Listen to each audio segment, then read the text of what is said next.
Hey students, welcome to magnet brains. मैं हूं Shivani Sharma. I hope आप लोग बहुत अच्छे होंगे एंड बहुत ही मजे के साथ अपनी पढ़ाई कर रहे हैं। सो स्टूडेंट्स, आप लोग जानते ही हैं मैग्नेट ब्रेन्स पे क्लास केजी टू क्लास 12 आपका CBSE board, Hindi medium, English medium and variety of other courses बिल्कुल फ्री अवेलेबल हैं। तो आप लोगों को ना कोई भी सब्सक्रिप्शन नहीं लेना। सो क्लास 12 मैथमेटिक्स स्टूडेंट्स, इस वीडियो में हम डिस्कस करने वाले हैं chapter number 1 that is relations and functions from the book NCERT, और उसमें भी आज हम सॉल्व करेंगे एक्सरसाइज 1.1 को। अच्छा, इससे पहले ना आपको एक वीडियो मिला था जहां पे हमने एक्सरसाइज 1.1 को सॉल्व करने के लिए जो भी कंसेप्ट आपको पता होना चाहिए वो सभी कंसेप्ट उस वीडियो में आपके लिए प्रोवाइडेड है। तो अगर आपने उस वीडियो को नहीं देखा है तो एक छोटी सी एडवाइस है, पहले आप कंसेप्ट वीडियो को देखिए, उसके बाद आप एक्सरसाइज 1.1 को सॉल्व करो। आपको क्वेश्चंस को सॉल्व करने में ना बहुत मजा आएगा। ओके, चलो, तो मैं ऐसा मान लेती हूँ कि आप कंसेप्ट वीडियो देख चुके हैं। आते हैं पहले क्वेश्चन के ऊपर। सो पहला क्वेश्चन आपसे कह रहा है कि determine whether each of the following relations are reflexive, symmetric and transitive. तो आपको बताना है कि यहाँ पे जो भी रिलेशंस आपके सामने हैं, क्या ये रिफ्लेक्सिव है, सिमेट्रिक है या ट्रांजिटिव है। तो आप वीडियो देख के आए हो, आपको बिल्कुल पता होना चाहिए कि रिलेशन रिफ्लेक्सिव कब होता है, सिमेट्रिक कब होता है एंड ट्रांजिटिव कब होता है। लेकिन क्योंकि हम नादान बच्चे हैं तो एक बार चलो फिर से रिकॉल कर लेते हैं कि रिलेशन आपका रिफ्लेक्सिव कब होता है। सो कोई भी अगर आपका रिलेशन किसी सेट पे डिफाइन है, सपोज सेट ए पे डिफाइन है, तो उस रिलेशन को मैं रिफ्लेक्सिव तब कहूंगी जब मेरे सेट ए में, ध्यान से सुनना, पूरा एक शॉर्ट क्विक रिकैप है। हम लोगों ने बहुत सारे एग्जाम्पल के साथ इस कंसेप्ट को स्ट्रॉन्ग किया है, लेकिन यहाँ पे आप लोगों के लिए छोटा सा क्विक रिकैप है। ओके, तो ध्यान से सुनिए आप लोग। आपके गिवन सेट में जितने एलिमेंट्स बैठे हैं, ओके, जिस भी सेट पे आपका रिलेशन डिफाइन है, उस सेट में जितने भी एलिमेंट्स बैठे हैं, अगर उन सभी एलिमेंट्स का डबलेट आपको रिलेशन आर में मिल जाए तो आपका रिलेशन क्या होता है? आपका रिलेशन एक रिफ्लेक्सिव रिलेशन होता है। ठीक है, for all A that belongs to A, अगर मुझे ए टाइप के ऑर्डर्ड पेयर मेरे रिलेशन आर में मिल जाते हैं तो रिलेशन इज रिफ्लेक्सिव। मैम, अगर सिर्फ एक ही मिला तो काम नहीं चलेगा। आपके सेट ए में जितने एलिमेंट्स बैठे हैं सबका डबलेट, ओके, 20 एलिमेंट बैठे हैं तो 20 एलिमेंट के आपको डबलेट मिलने चाहिए, एक से काम नहीं चलेगा। राइट, इसके बाद बात करते हैं सिमेट्रिक रिलेशन। कोई रिलेशन सिमेट्रिक कब होता है? तो सिमेट्रिक और ट्रांजिटिविटी चेक करने के लिए ना हम अपने रिलेशन को ही देखते हैं, हम अपने सेट को नहीं देखते जिसपे रिलेशन डिफाइन है। हम किसको देखते हैं? अपने रिलेशन को देखते हैं, उस रिलेशन के ऑर्डर्ड पेयर को देखते हैं। ठीक है, तो अगर सिमेट्रिक मुझे चेक करना है और ए बी नाम का कोई ऑर्डर्ड पेयर मेरे रिलेशन में बैठा है तो ए बी का उल्टा क्या होगा? बी ए। मुझे बी ए नाम का ऑर्डर्ड पेयर भी उस रिलेशन में मिलना चाहिए। ठीक है, और जितने भी ऑर्डर्ड पेयर्स मेरे रिलेशन आर में हैं उन सब का ही मुझे क्या मिलना चाहिए? उन सब का ही मुझे उल्टा, उन सब का ही मुझे रिवर्स अपने उस रिलेशन आर में मिल जाना चाहिए। मैम, सिर्फ अगर एक ऑर्डर्ड पेयर का रिवर्स मिल गया तो क्या मेरा रिलेशन सिमेट्रिक होगा? नहीं, आपके रिलेशन आर में जितने ऑर्डर्ड पेयर्स हैं, राइट, उन सब का उल्टा आपको मिलना चाहिए। और मैम, अगर मान लो सिर्फ एक का नहीं मिला, बाकी सबके मुझे रिवर्स मिल रहे हैं, तो क्या मेरा रिलेशन सिमेट्रिक है? नो, अगर एक का नहीं मिल रहा, बाकी सबके रिवर्स मिल रहे हैं, उसके बाद भी आपका रिलेशन सिमेट्रिक नहीं है। क्योंकि हर बार सिमेट्रिक रिलेशन क्या चिल्ला के कहता है आपसे? हर बार सिमेट्रिक रिलेशन आपसे यही चिल्ला के कहता है कि जितने भी ऑर्डर्ड पेयर्स रिलेशन आर में बैठे हैं उन सब का उल्टा भी उसी रिलेशन आर में मिलना चाहिए। दैट्स इट, ना कम ना ज्यादा। ओके, अब बात करते हैं ट्रांजिटिव रिलेशन की। तो कोई भी रिलेशन आपका ट्रांजिटिव कब होता है? एक अच्छी सी कंडीशन है, ध्यान से देखो आप। अगर ए बी नाम का कोई ऑर्डर्ड पेयर मेरे रिलेशन आर में है और बी सी नाम का भी ऑर्डर्ड पेयर मेरे रिलेशन आर में है, क्या आपने कुछ नोटिस किया? क्या कि ए बी आर में है, बी सी आर में है, ए बी बी सी, इसका दूसरा इसका पहला सेम होना चाहिए। अगर सेम है तभी आप चेक कर रहे हो। अगर ए बी आपका आर में है, बी सी आपका आर में है, तो बी बी को उड़ा दिया जाएगा। आपके पास क्या आएगा? ए सी, आपका ए सी भी आर में होना चाहिए। ठीक है, तो अगर ए बी आर में है, बी सी आर में है, तो अगर ए सी भी आपको आर में मिल जाता है तो रिलेशन आपका कैसा है? रिलेशन आपका ट्रांजिटिव है। आई होप ये चीज क्लियर है। ठीक है, परफेक्ट। ओके, तो यहाँ पे एक मिल जाए आपको, क्या 2 ऑर्डर्ड पेयर्स आपको मिल रहे हैं, उससे काम नहीं चलेगा। आपके रिलेशन आर में जितने भी ऑर्डर्ड पेयर्स बैठे हैं उन सबको ट्रांजिटिविटी की जो ये कंडीशन है इसे होल्ड करना होगा। सिर्फ 1 या 2 को आप चेक करके अपने रिलेशन को ट्रांजिटिव नहीं कहेंगे। जितने भी ऑर्डर्ड पेयर्स हैं बहुत पेशेंटली आपको चेक करना है और फिर बताना है क्या ये ट्रांजिटिव है या नहीं। आई होप ये चीज क्लियर है। इसके बाद एक छोटा सा नोट है, ये हमने कंसेप्ट वीडियो में भी डिस्कस किया था कि अगर मान लीजिए आपका कोई रिलेशन ए बी आर में है लेकिन BC नाम का कोई रिलेशन आर में है ही नहीं, ओके, इसका दूसरा और इसका पहला सेम हो, ऐसा ऑर्डर्ड पेयर मुझे कोई मिल ही नहीं रहा, तो मैं क्या करूं? तो आपको कोई टेंशन नहीं लेना, आप किसी AC के लिए कोई चेक वगैरह नहीं करोगे, सीधे कह दोगे देखो यार BC रिलेशन आर में है ही नहीं, तो हम क्या करें, रिलेशन तो हमारा ट्रांजिटिव है, ठीक है। इसमें ट्रांजिटिविटी की कोई भी गलती नहीं है, इसमें सिर्फ वो दूसरा ऑर्डर्ड पेयर नहीं है, तो इसीलिए इस बेसिस पे हम ये कह दें कि रिलेशन हमारा ट्रांजिटिव नहीं है, ये तो गलत बात है, ओके। तो आपको क्या याद रखना है कि आप तभी ये कंडीशन चेक करके बोलने वाले हो ट्रांजिटिविटी है या नहीं, कब? जब AB आर में हो BC आर में हो, तो आप चेक करोगे AC है या नहीं, अगर होगा तो रिलेशन क्या होगा आपका ट्रांजिटिव। अब सपोज कर लीजिए कि AB आर में है लेकिन BC नाम का कोई ऑर्डर्ड पेयर आपके रिलेशन आर में है ही नहीं, तो आप तब भी कह देंगे कि रिलेशन कैसा है, ट्रांजिटिव है। इसको थोड़ा सा समझने में लगता है कि मैम ये क्या नई चीज है, लेकिन ये चीज बड़ी ही इंपॉर्टेंट है, बहुत सारे क्वेश्चंस में आपको इस रूल पे फंसाया जाता है, तो इसको आपको ध्यान से देखना है कि AB आर में है लेकिन BC आर में नहीं है, so we don't check for AC and directly कह देते हैं कि रिलेशन हमारा ट्रांजिटिव है। आई होप ये सारी बातें क्लियर हैं। बार बार मैं आपको जब तक ये चैप्टर हमारा कंप्लीट नहीं होगा ना, ये सारे पॉइंट्स बार बार रिकॉल कराऊंगी, तो आपको बार बार सुनना पड़ेगा सो दैट आप पेपर में ना भूल कर आए, ठीक है। चलो अब फुल एनर्जी के साथ आते हैं अपने क्वेश्चन 1 के फर्स्ट पार्ट के ऊपर। तो चीजों को डिकोड करेंगे, अभी हम स्टार्टिंग कर रहे हैं, ठीक है, अभी स्टार्टिंग है, स्पीड आपकी कम होगी, लेकिन यहाँ पे स्पीड नहीं, यहाँ पे इंपॉर्टेंट ये चीज है कि आप चीजों को समझ पा रहे हो या नहीं, ओके। तो धीरे धीरे प्यार से सुनते चलो, इन द एंड अगर आप क्वेश्चन समझ जाते हो फिर आप डिफिकल्ट से डिफिकल्ट क्वेश्चन अपने आप बना लोगे। तो पहला क्वेश्चन है कि relation R in the set A, relation किस पे डिफाइन है? सेट ए पे डिफाइन है। सेट ए क्या है? सेट ए में 1 से लेके 14 एलिमेंट्स हैं और रिलेशन आर की ये डेफिनेशन इनने हमें दे रखी है। तो इस छोटी सी लाइन को चलो जरा डिकोड करते हैं कि हमारे पास क्या क्या है, ओके जी। तो सबसे पहले आपके पास ना एक सेट है, बोलो जी बिल्कुल है, सेट ए। सेट ए में एलिमेंट्स कितने हैं? 1 2 3 से लेके कहां तक जाना है आपको? 14। तो ये 14 एलिमेंट्स आपके सेट ए में बैठे हैं।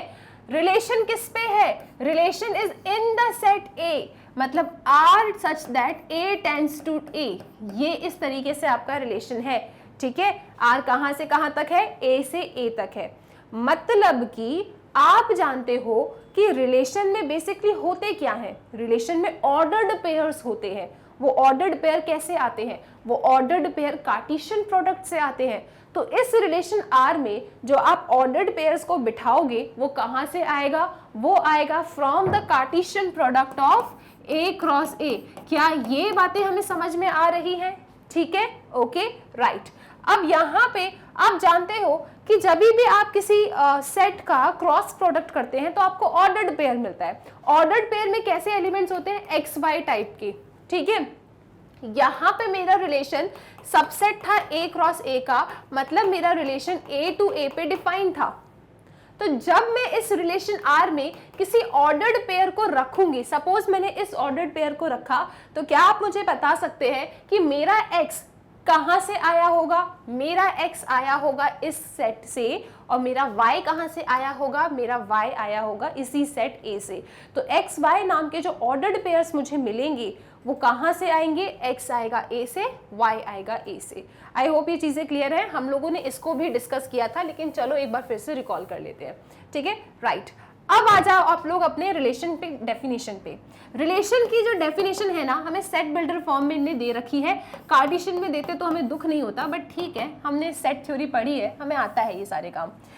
रिलेशन आर में आपको रखने हैं ऑर्डर्ड पेयर। अच्छा, इस डेफिनेशन को डिकोड करो। ये लैंग्वेज यहाँ पे दे रखी है, इसका मतलब क्या है? इसका मतलब ये है कि रिलेशन आर में ना आपको ऑर्डर्ड पेयर्स मिलेंगे। कैसे ऑर्डर्ड पेयर्स मिलने वाले आपको? आपको मिलेंगे एक्स वाई नाम के ऑर्डर्ड पेयर्स, और उनकी जो डेफिनेशन है ना वो आपको गिवन है, कैसी है, 3x minus y equal to 0। अब इस डेफिनेशन को देखो, इक्वेशंस के साथ तो हम कब से खेल रहे हैं, राइट, 6th-7th क्लास से ही हम इक्वेशंस के साथ खेलने लगते हैं। So 3x minus y equal to 0 को हम कैसे लिख सकते हैं, इसको हम लिख सकते हैं y is equal to 3x। तो ये जो इनने मुझे रिलेशन की डेफिनेशन दे रखी थी, उस डेफिनेशन को मैंने थोड़ा सा ना अच्छा बना के लिख दिया। मैम क्या अच्छा बना दिया आपने, अरे पहले ऐसे गिवन था 3x minus y equal to 0, तो मैंने इसको y इक्वल टू 3x लिख दिया, बात तो एक ही है ना। चलो ठीक है, अब क्या प्लान है आपका, अब मेरा प्लान ये है कि मुझे कैसे भी करके इस रिलेशन R में ना ऑर्डर्ड पेयर्स को जमाना है। मुझे ये तो पता है कि मेरे जो ऑर्डर्ड पेयर्स आने वाले हैं वो आने वाले हैं सेट A से, राइट। जब मैं सेट A का क्रॉस लूंगी उसी से तो मुझे ऑर्डर्ड पेयर्स मिलेंगे, पर इसमें तो मुझे बहुत सारे ऑर्डर्ड पेयर मिलने वाले। मुझे उस A क्रॉस A में से अपने रिलेशन R में उन ऑर्डर्ड पेयर्स को पिक करना है जो इस कंडीशन को होल्ड करे। हमने लिखा ना कि relation is the subset of A cross A। A cross A में तो बहुत सारे ऑर्डर्ड पेयर्स आएंगे, आपको हर एक ऑर्डर्ड पेयर को पिक नहीं करना, आपको उन ऑर्डर्ड पेयर्स को पिक करना है जो इस कंडीशन को होल्ड करे और फिर उन्हें आपको अपने R में जमा के रखना है। ठीक है, आई होप ये चीज क्लियर है। और अब एक काम करते हैं, आपको पता ही है कि x कहां से आने वाला है, A से आने वाला है, y कहां से आने वाला है, A से आने वाला है। तो एक काम करो, चलो यहां पे हम जमाते हैं अपने एलिमेंट्स को, x की जगह पे 1 रख दो। क्यों, क्योंकि देखो ना सेट A में 1 भी तो है, आपको पता है x कहां से आएगा, x आएगा A सेट से, y कहां से आएगा, A सेट से, लेकिन कैसे आएंगे उनकी कंडीशन ये रखी है। तो मैंने कहा चलो x की वैल्यू 1 रख देते हैं। ठीक है, 1 से शुरुआत हो रही है तो हमने 1 रखा, तो x की वैल्यू हमने 1 रखी, तो y हमें कितना मिल रहा है, 3 मिल रहा है। तो आपको पहला ऑर्डर्ड पेयर इस रिलेशन R में जो आएगा वो मिल गया। क्या है आपका ऑर्डर्ड पेयर, 1,3। ठीक है जी, इसके बाद आप नेक्स्ट ऑर्डर्ड पेयर बनाइए। आपके सेट ए में दूसरा एलिमेंट क्या है, 2। चलो x की जगह पे 2 रखते हैं, तो 2 3 क्या हो गया, 6 हो गया। 6 है आपके सेट ए में, आपको पता है, चेक करते रहना है आपको, पहला एलिमेंट A से है, दूसरा एलिमेंट भी A से है। क्या 6 मेरा इसमें है, यस बिल्कुल है, डॉट डॉट डॉट लगा है, मतलब कंटिन्यूअस है। ठीक है, इसके बाद हम बात करते हैं दूसरा ऑर्डर्ड पेयर, 3 उठा लेते हैं। दूसरा एलिमेंट 3 को उठाया सेट A से, 3 को यहाँ पे रखिए आप लोग, 3 3 क्या होता है, 9 होता है। ठीक है जी, इसके बाद आप नेक्स्ट एलिमेंट उठा लो 4, क्योंकि 4 भी यहाँ पे होगा, x की जगह पे 4 रखा, 4 × 3 कितना, 12। क्या 12 मेरा सेट A में है, यस मैम बिल्कुल है। क्या मैं आगे चलूं, x की जगह पे 5 रख लूं, हाँ मैम, x 5 है, x आपका सेट A से आया है, इसमें 100% 5 होगा, अब बिल्कुल रख सकते हो। अच्छा ठीक है, तो मैंने x अपना 5 रख दिया। y कितना आएगा मेरा, y आएगा इस डेफिनेशन से, 5 3 कितना होता है, 15 होता है। तो क्या मैं और आगे चलूं, क्या मुझे इस ऑर्डर्ड पेयर को लेना चाहिए, नहीं। क्यों, आप देख सकते हो 14 तक ही है, आपका x भी A से आएगा, आपका y भी A से आएगा। मैंने x तो ले लिया A से, लेकिन जो मुझे आउटकम मिल रहा है y का, इस डेफिनेशन को लगाने के बाद वो कितना मिल रहा है, 15। एंड मेरे सेट A में 15 नाम का तो कोई एलिमेंट है ही नहीं, इसका मतलब मुझे यहीं रुक जाना था। तो मेरे इस रिलेशन R में 1 2 3 4 बस ये 4 ही ऑर्डर्ड पेयर्स आ रहे हैं। ठीक है, अच्छा सुनो, अभी तो क्वेश्चन स्टार्ट ही नहीं किया अपन ने, अभी तो सिर्फ अपन ने इसे रोस्टर फॉर्म में फिर इसके ऑर्डर्ड पेयर्स जो है उसको लिखा है।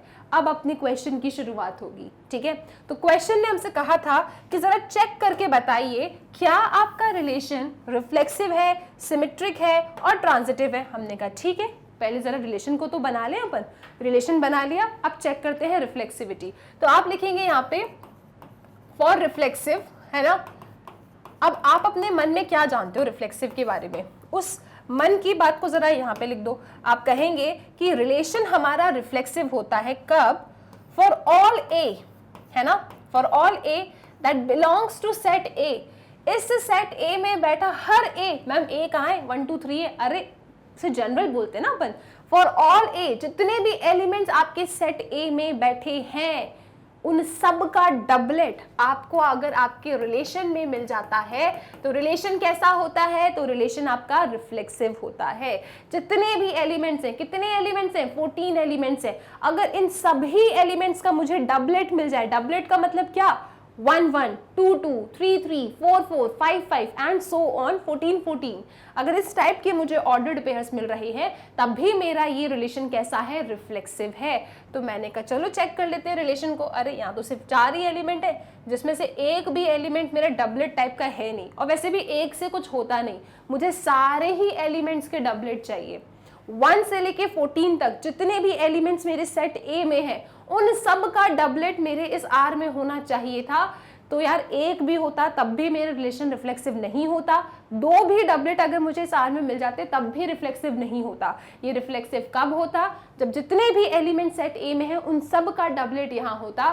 तो आप कहेंगे सिंस 1 1 2 2 टिक टिक टिक आगे चले जाओ 14 14 ये सब मेरे इस रिलेशन आर में है ही नहीं, इसका मतलब इट इज नॉट रिफ्लेक्सिव। अच्छा एक बात और सुनो, जब भी आपको किसी चीज को नॉट बताना है, right, not reflexive, not symmetric, not transitive, तो अगर आप एक एग्जाम्पल भी दे देंगे ना तब भी आपका काम चल जाएगा, आपको सारे एग्जाम्पल लिखने की जरूरत नहीं है। अब डायरेक्टली अगर यहाँ कह देते ना कि देखो यार 1 आपका ए में है लेकिन 1 1 मेरा आर में नहीं है, तो रिलेशन मेरा रिफ्लेक्सिव नहीं है, तो इससे भी कोई प्रॉब्लम नहीं है। ठीक है, यहाँ पे चलो ठीक है, पहला क्वेश्चन था तो अपन ने सारे एलिमेंट्स लिख दिए, लेकिन अगर आप एक को भी बता देते हैं ना कि नहीं है, मतलब ओवरऑल नहीं है। ठीक है, आई होप ये चीज क्लियर है। अब चलते हैं सिमेट्रिसिटी पे।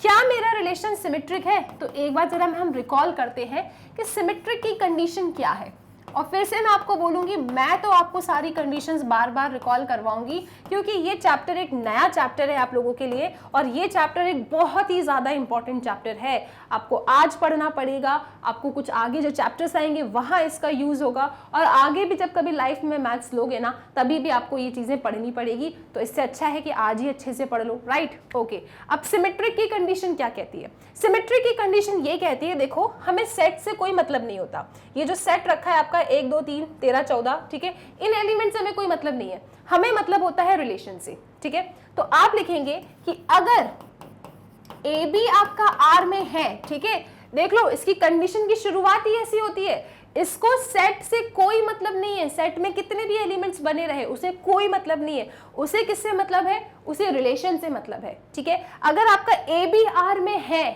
ठीक है, तो आपका अगर बी ए भी आर में होगा तभी आपका रिलेशन कैसा होगा, सिमेट्रिक होगा। अगर कोई एक भी ऑर्डर्ड पेयर आपके रिलेशन आर में बैठा है तो आपको उस हर एक ऑर्डर्ड पेयर का उल्टा इस रिलेशन में मिल जाना चाहिए। मैम अगर सिर्फ एक का मिल गया तो चलेगा क्या? नहीं चलेगा। जितने भी ऑर्डर्ड पेयर्स आपके रिलेशन आर में बैठे हैं उन सब का उल्टा आपको इसी रिलेशन आर में मिलना चाहिए। अगर आपको मिलेगा तभी आप कहेंगे कि रिलेशन आपका सिमेट्रिक है। फिर से कहा, देखो कितने कम एलिमेंट्स चेक करने हैं। रिफ्लेक्सिव की कंडीशन में क्या होता है, आपको सेट के एलिमेंट्स चेक करने पड़ते हैं, सेट में जितने एलिमेंट्स हैं उन सबका डबलेट, राइट। लेकिन सिमेट्रिक में ऐसा नहीं है, सिमेट्रिक को इस सेट से कोई मतलब नहीं है, सिमेट्रिक सिर्फ आपका रिलेशन में घूमता है। बस ये कहता है कि देखो रिलेशन में जितने भी ऑर्डर्ड पेयर्स बैठे हैं, 2 हैं, 3 हैं, 4 हैं, 100 हैं, जितने भी ऑर्डर्ड पेयर्स आपके रिलेशन में बैठे हैं बस उनका उल्टा मिल जाना चाहिए। ठीक है, एक से हम खुश होने वाले हैं नहीं, 2 से हम खुश होंगे नहीं, जितने आपके ऑर्डर्ड पेयर रिलेशन में है उन सब का उल्टा बस मिल जाए। तो हमने कहा देखो चेक कर लेते हैं एक बार। हमने पकड़ा 1 3 को, 1 3 का उल्टा 3 1 है क्या? है ही नहीं। और मैम ने क्या कहा था, अगर आपको किसी चीज को नॉट प्रूव करना है, right, not reflexive, not symmetric या नॉट ट्रांजिटिव, तो अगर आप एक भी एग्जाम्पल देके आ जाओगे ना तो क्वेश्चन आपका सही है, आपको सबका एग्जाम्पल देने की जरूरत नहीं है। आप यहाँ पे नॉर्मली कह सकते हो हियर 1,3 तो भाई आर में है, बट इसका उल्टा 3,1 तो आर में है ही नहीं, नहीं है तो इसका मतलब क्या, इट इज नॉट सिमेट्रिक। क्या ये चीजें हमें समझ में आ रही है? आपको एक से खुश नहीं होना है, इसमें जितने भी बैठे हैं उन सब का उल्टा होना चाहिए। लेकिन नॉट प्रूफ करने के लिए अगर आप एक एग्जाम्पल दे देते हो कि देखो एक 1,3 का उल्टा 3,1 नहीं है, मतलब सिमेट्रिक नहीं है, आपको यहाँ पे बार बार लिखने की जरूरत नहीं है कि देखो 2,6 तो आर में है लेकिन 6,2 नहीं है इसलिए सिमेट्रिक नहीं है। देखो 3,9 तो है लेकिन 9,3 नहीं है।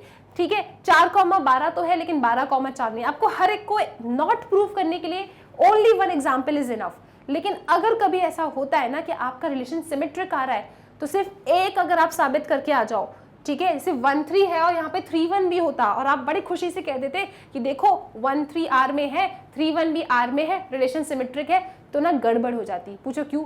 बाकी के उल्टे हैं क्या? नहीं है। तो याद रखना, जब किसी चीज को नोट करना है ना, एक एग्जाम्पल दे दोगे प्रूव हो जाएगा। लेकिन अगर कोई चीज रिफ्लेक्सिव है, सिमेट्रिक है या ट्रांजिटिव है, तो सिर्फ एक एग्जाम्पल से काम नहीं चलेगा, आपको सबको चेक करना पड़ेगा। ठीक है, छोटी छोटी बातें हैं लेकिन यही सब में आप गलतियां करके आते हो। आई होप ये चीज क्लियर है। इसका स्क्रीनशॉट लो, फिर चेक करेंगे अपन ट्रांजिटिविटी। ठीक है, तो हमने क्या देखा कि रिफ्लेक्सिव नहीं है, सिमेट्रिक नहीं है। अब बात करते हैं कि क्या मेरा रिलेशन ट्रांजिटिव है। तो आओ जरा चेक कर लेते हैं इसको। आप जानते हो यहाँ पे क्या जानते हो आप लोग कि रिलेशन आपका ट्रांजिटिव कब होता है? बोलो जरा एक बार। जो मेन कंडीशन है वो क्या कहती है? वो ये कहती है, यहाँ पे फॉर लिख देना क्योंकि आप फॉर ट्रांजिटिविटी चेक कर रहे हैं। मेन कंडीशन ये कहती है कि देखो, अगर आपका ए बी रिलेशन आर में बैठा है एंड बीसी नाम का रिलेशन भी अगर आपको आर में मिल जाता है और इसको अगर ट्रांजिटिव होना है ना, तो 100% AC को भी R में होना पड़ेगा।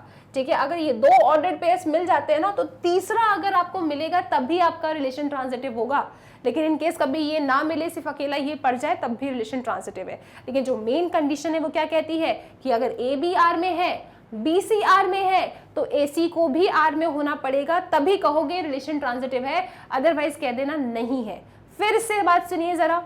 जैसे हमने सिमेट्रिक में हर एक ऑर्डर्ड पेयर के लिए चेक किया था, आपके रिलेशन आर में जितने ऑर्डर्ड पेयर्स बैठे हैं उन सब के लिए ये कंडीशन होल्ड होनी चाहिए, तभी कहोगे ट्रांजिटिव है। अगर सिर्फ एक के लिए होल्ड हो रही है, खुश होके कह दिया कि हाँ भाई ट्रांजिटिव है, क्वेश्चन आपका गलत हो जाएगा। चेक कर लेना आपके रिलेशन में जितने भी ऑर्डर्ड पेयर्स बैठे हैं ना, अच्छे तरीके से घुमा घुमा के चेक करना, उसके बाद ही बोलना ट्रांजिटिव है या नहीं है। और अगर मान लो आपने एक ऐसा एग्जाम्पल पकड़ लिया जो कह रहा है कि ट्रांजिटिव नहीं है, तो खुश हो जाओ, क्योंकि ना साबित करने के लिए सिर्फ एक एग्जाम्पल काफी होता है। आई होप ये चीज क्लियर है। तो आओ जरा चेक करते हैं ये ट्रांजिटिव है या नहीं। तो मैम ने क्या कहा कि ए बी मिले और बी सी मिल जाए, तो फिर ए सी चेक करके बताना है या नहीं। तो पहले चेक करते हैं क्या ए बी और बी सी नाम के कोई ऑर्डर्ड पेयर्स मेरे इस रिलेशन आर में है भी या नहीं। तो जैसे ही मैंने ये कहा ना, वैसे मेरी नजर तो इस पे गई। किस पे? कि देखो भाई 1 3 आर में बैठा है, 3 9 आर में बैठा है, इसका दूसरा इसका पहला सेम है, तो 3 3 छुपा दो, 1 9 आर में है क्या? नहीं है। तो ये तो बहुत ही मजे की बात हो गई। हमने देखा हेयर, क्या देखा? ट्रांजिटिव नहीं है, और ना साबित करने के लिए एक ही एग्जाम्पल काफी होता है। हमने कहा देखो 1 3 तो बड़े आराम से आर में था, और इसके साथ साथ 3 9 भी मेरा आर में था, राइट? इसका दूसरा इसका पहला सेम, तो कायदे से क्या होना चाहिए था? कायदे से ये होना चाहिए था कि 1 9 शुड बिलोंग्स टू आर, लेकिन हमारे चाहने से क्या होता है ही नहीं। ठीक है, 1 3 आर में है, 3 9 आर में है, 3 3 छुपा दो, 1 9 आपका आर में होना चाहिए था, लेकिन नहीं है मतलब इट इज नॉट ट्रांजिटिव। एक एग्जाम्पल भी दे दिया आपने, मतलब नॉट ट्रांजिटिव।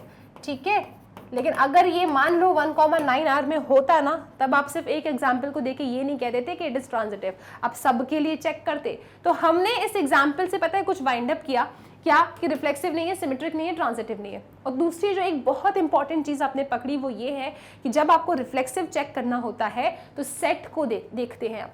सेट में जितने भी एलिमेंट्स हैं उन सबका डबलेट होना चाहिए। ठीक है, जब आप सिमेट्रिसिटी देखते हो तब आप रिलेशन को देखते हो, आपके रिलेशन में जितने भी ऑर्डर्ड पेयर्स हैं उन सबका उल्टा होना चाहिए। जब आप ट्रांजिटिविटी चेक करते हैं तभी भी आप किसको देखते हैं? रिलेशन को। आपको सेट से कोई मतलब नहीं होता, आप रिलेशन को देखते हो। ठीक है, रिलेशन में आप वही ऑर्डर्ड पेयर्स ढूंढते हो, अगर आपको मिल जाता है तो अच्छी बात है, अगर एक मिल गया खुश नहीं होना है, आपको आगे के भी एग्जाम्पल्स चेक करते चलना है। ठीक है, सो आई होप ये क्वेश्चन नंबर 1 आपको बहुत अच्छे से क्लियर है। आप इसका स्क्रीनशॉट लीजिए, फिर चलेंगे इसके सेकंड पार्ट के ऊपर। ठीक है, आई होप ये डन है, कुछ नई चीजें आपने समझी होगी। अब आ जाओ इसके सेकंड पार्ट पे। सेकंड पार्ट भी वही कह रहा है कि डिटरमाइन कीजिए कि क्या ये रिलेशन आपके रिफ्लेक्सिव, सिमेट्रिक एंड ट्रांजिटिव है या नहीं। हमने कहा ठीक है, पढ़ लेते हैं क्या गिवन है। गिवन है हमारे पास एक ऐसा रिलेशन आर, किसके ऊपर गिवन है ये रिलेशन? सेट n के ऊपर। ये n क्या है? n आपका नेचुरल नंबर्स है। नेचुरल नंबर्स कौन से नंबर्स होते हैं? नेचुरल नंबर्स वो नंबर्स होते हैं जो 1 से स्टार्ट होते हैं, जैसे 1 2 3 4 5 एंड सो ऑन। तो ये चीजें तो आप लोग जानते हो, राइट? नेचुरल नंबर्स क्या होते हैं? 1 से स्टार्ट होने वाले नंबर्स पॉजिटिव होते हैं, दैट्स इट। ठीक है, तो अगर हाँ बस ठीक है। अब यहाँ पे फिर इनने आपको रिलेशन आर की डेफिनेशन दे रखी है, लेकिन देखो सिर्फ इतनी सी लाइन में ना इतनी सी ही बातें नहीं करी हैं। अब हम इस लाइन को डिकोड करते हैं, ठीक है, और फिर देखते हैं कि इस रिलेशन आर में मुझे कैसे एलिमेंट्स को जमाना है।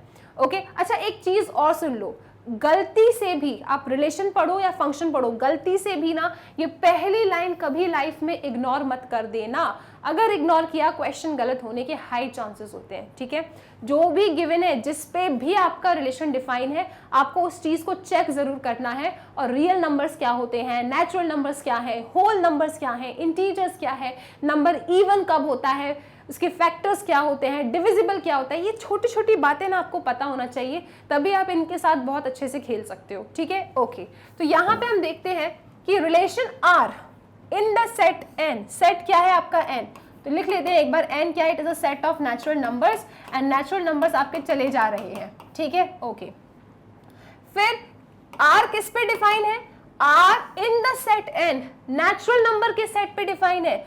r मतलब n टेंड्स टू n, इस तरीके से है आपका रिलेशन। ठीक है, r कहां से कहां तक है, n से n तक है।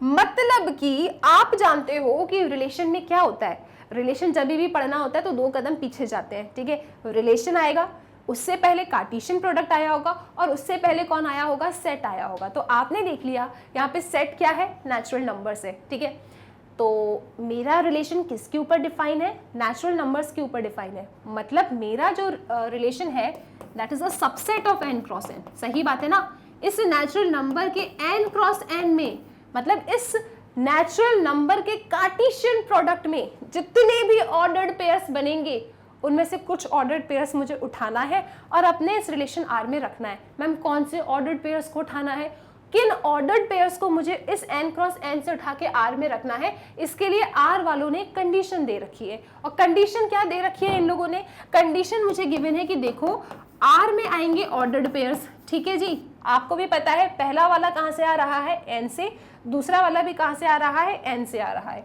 तो r में देखो रखना तो आपको ऑर्डर्ड पेयर्स है, लेकिन आपको n क्रॉस n से उन ऑर्डर्ड पेयर्स को उठाना है जो इस कंडीशन को सेटिस्फाई करे। कंडीशन क्या है, y is equal to x plus 5, और सिर्फ एक कंडीशन नहीं, 2 कंडीशन है। दूसरी कंडीशन क्या है कि x should be less than 4। तो जो इन कंडीशंस को सेटिस्फाई करेगा वो ही एलिमेंट्स आपके R में आएंगे। तो आओ जरा R के एलिमेंट्स बनाएं। सो R में क्या आने वाला है, इन लोगों ने आपसे कंडीशन में क्या कहा है कि x आपका 4 से छोटा है। नेचुरल नंबर की शुरुआत 1 से होती है और इन लोगों ने कहा है कि x को 4 से छोटा लीजिए। मतलब आप अपने x को क्या ले सकते हैं, 1 2 एंड 3। ठीक है, तो सबसे पहले मैंने x को लिया 1, तो 1 प्लस 5 क्या दे रहा है, 6, तो मेरा y कितना आया, 6 आया। इसके बाद x को क्या ले लूँ मैं, 2 ले लेती हूँ, तो 2 प्लस 5 कितना आएगा, 7, तो मेरा y 7 आ गया। इसके बाद मैं x को क्या ले सकती हूँ, 3, तो 3 प्लस 5 कितना, 8। ठीक है, तो ये आपके रिलेशन में क्या आ गए, ऑर्डर्ड पेयर्स आ गए, बस इतना सा, राइट। नेचुरल नंबर पे डिफाइन था, कंडीशन बड़ी अच्छी थी। कंडीशन ने कहा था कि x should be less than 4। Okay, तो 3 2 या 1 आप इतना ही ले सकते हो। तो हमने 3 2 1 ले दिया और यहाँ पे अपने y की वैल्यूज निकाल दी। तो इस तरीके से आपको रिलेशन R तो मिल गया। अब आपको चेक करना है, देख के समझ में आ रहा है क्या ये रिफ्लेक्सिव है, क्या ये सिमेट्रिक है और क्या ये ट्रांजिटिव है। तो आप लोग फटाफट मुझे बताते जाइए, क्या ये रिलेशन मेरा रिफ्लेक्सिव है। तो आप कहोगे देखो मैम हम जानते हैं रिफ्लेक्सिव प्रूफ करने के लिए क्या होता है कि मेरे सेट में जितने भी एलिमेंट्स हैं, राइट, गिवन सेट में जिस पे भी आपका डिफाइन है रिलेशन, यहाँ पे डिफाइन मेरे नेचुरल नंबर्स पे डिफाइन है, तो अगर जितने भी एलिमेंट्स आपके नेचुरल नंबर्स में है, ओके, उन सब का अगर डबलेट मुझे मेरे रिलेशन R में मिल जाता है तो ही मेरा रिलेशन रिफ्लेक्सिव होता है। अपन किसकी बात कर रहे हैं, for all A that belongs to N। N पता है कितना बड़ा सेट है। तो क्या आपको लगता है कि यहाँ पे छोटे से रिलेशन में जितने भी नेचुरल नंबर्स होते हैं मुझे उनका डबलेट मिलेगा। देखो 1 1 कहीं नहीं है, 2 2 कहीं नहीं है, 3 3 कहीं नहीं है और n तो आपका चला जा रहा है, राइट। तो आप क्या कहोगे, हेयर साफ साफ समझ में आ रहा है कि देखो यार 1 1 तो मेरा r में है ही नहीं। मैंने कहा किसी चीज को ना होना अगर आपको शो करना है तो एक एग्जाम्पल ही काफी है, ओके। तो देखो यार 1 1 तो r में है ही नहीं और 1 एक नेचुरल नंबर है, इसका मतलब क्या, इट इज नॉट रिफ्लेक्सिव। ये रिलेशन मेरा रिफ्लेक्सिव नहीं है, ठीक है। आप क्या कहेंगे, इट इज नॉट रिफ्लेक्सिव। अब चलते हैं नेक्स्ट कंडीशन पे, दैट इज सिमेट्रिक। तो क्या आपको लगता है ये रिलेशन आपका सिमेट्रिक होगा, बताओ जरा। रिलेशन सिमेट्रिक कब होता है आपका, कंडीशन बताइए पहले। कंडीशन मैम ये कहती है कि अगर आपका ऑर्डर्ड पेयर आर में है तो उसका उल्टा भी आपको आर में मिलना चाहिए, ठीक है। अगर ए बी आर में है तो बी ए भी आपका आर में होना चाहिए। तो ठीक है, चेक कर लेते हैं। 1 6 मेरा आर में है तो क्या 6 1 मेरा आर में है, चेक करो, नहीं है। अरे एक ही नहीं है तो मतलब सारे चेक करने की जरूरत ही नहीं है। आप कह देंगे कि देखो 1 6 तो बड़े अच्छे से आर में बैठा था, बट 6 1 तो आर में है ही नहीं। इसका मतलब क्या, इट इज नॉट सिमेट्रिक। तो किसी चीज को नॉट सिमेट्रिक प्रूव करना है तो एक एग्जाम्पल ही काफी है, बाकी के चेक ना भी करोगे तो कोई फर्क नहीं पड़ेगा। लेकिन अगर मान लो कि 1 6 आर में था और 6 1 भी आर में हो जाता तो आप खुशी खुशी ये नहीं कह सकते थे कि रिलेशन सिमेट्रिक है, आपको आगे के ऑर्डर्ड पेयर्स भी चेक करने पड़ते हैं, ठीक है। आई होप ये चीजें क्लियर है। अब चलते हैं ट्रांजिटिव पे।